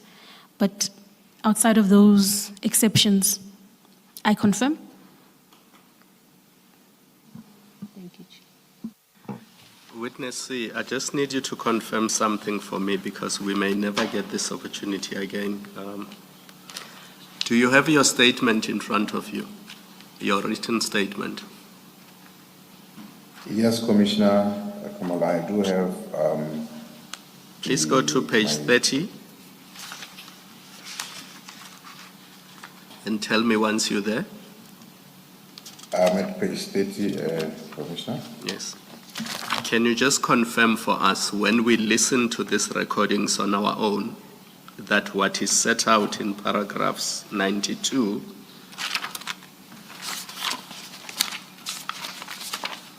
all the way to 103 can be heard in those recordings? Yes, Commissioner, definitely that will be heard in the recording, Commissioner. So what is set out in your written statement comes from the recordings? That is correct, Commissioner. Thank you. Thank you very much. Ms. Mkhwanazi, we must give an exhibit number to the recording. What do we call it? I think when Ms. Powe was leading a witness, we said that the evidence leaders must keep a running tally. Do we have that readily available so as to continue on that and give this an exhibit number? Subject to correction, Chairperson, the last exhibit number would be CJC 5.3. CJC 5.3. So this would then be CJC 5.4. Does it mean we'll stay within 5 throughout, or is it 5 because of what again? Because it would fall in line with the exhibit bundles that have been utilized across the evidence of witness A, B, and C.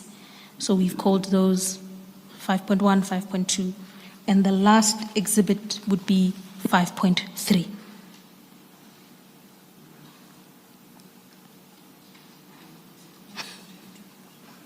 Yes, okay. Yes, but please allow me an opportunity to confirm that and consider a more effective name if I'm incorrect about the sequencing. Thank you. For later.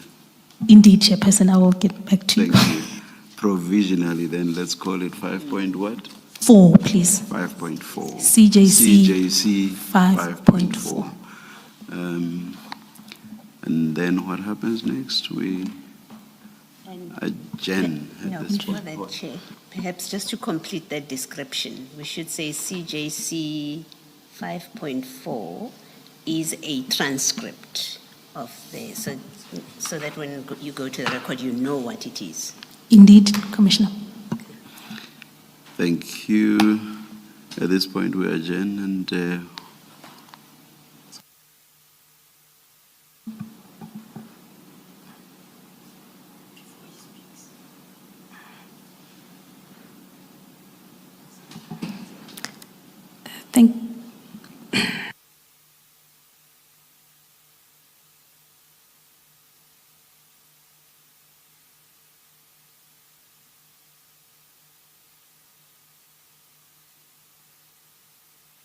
Chair, yes. my Ms. apologies. Mkhwanazi. Might I thank Witness C before I hand over to you to advise the public on the proceedings tomorrow? Let me do that. Witness C, thank you very much. Thank you. Thank you, Commissioners, for giving me this opportunity, and I thank you. Between Ms. Sillo and Ms. Mkhwanazi, do we know what is happening tomorrow? Chair, as I understand it, a request had been to stand down for tomorrow and hearings resume on Monday. That will be lost track of Monday the 3rd. So there will be no sitting tomorrow, Chair. Let's adjourn then and resume at 9:30 on Monday. Thank you, Chair.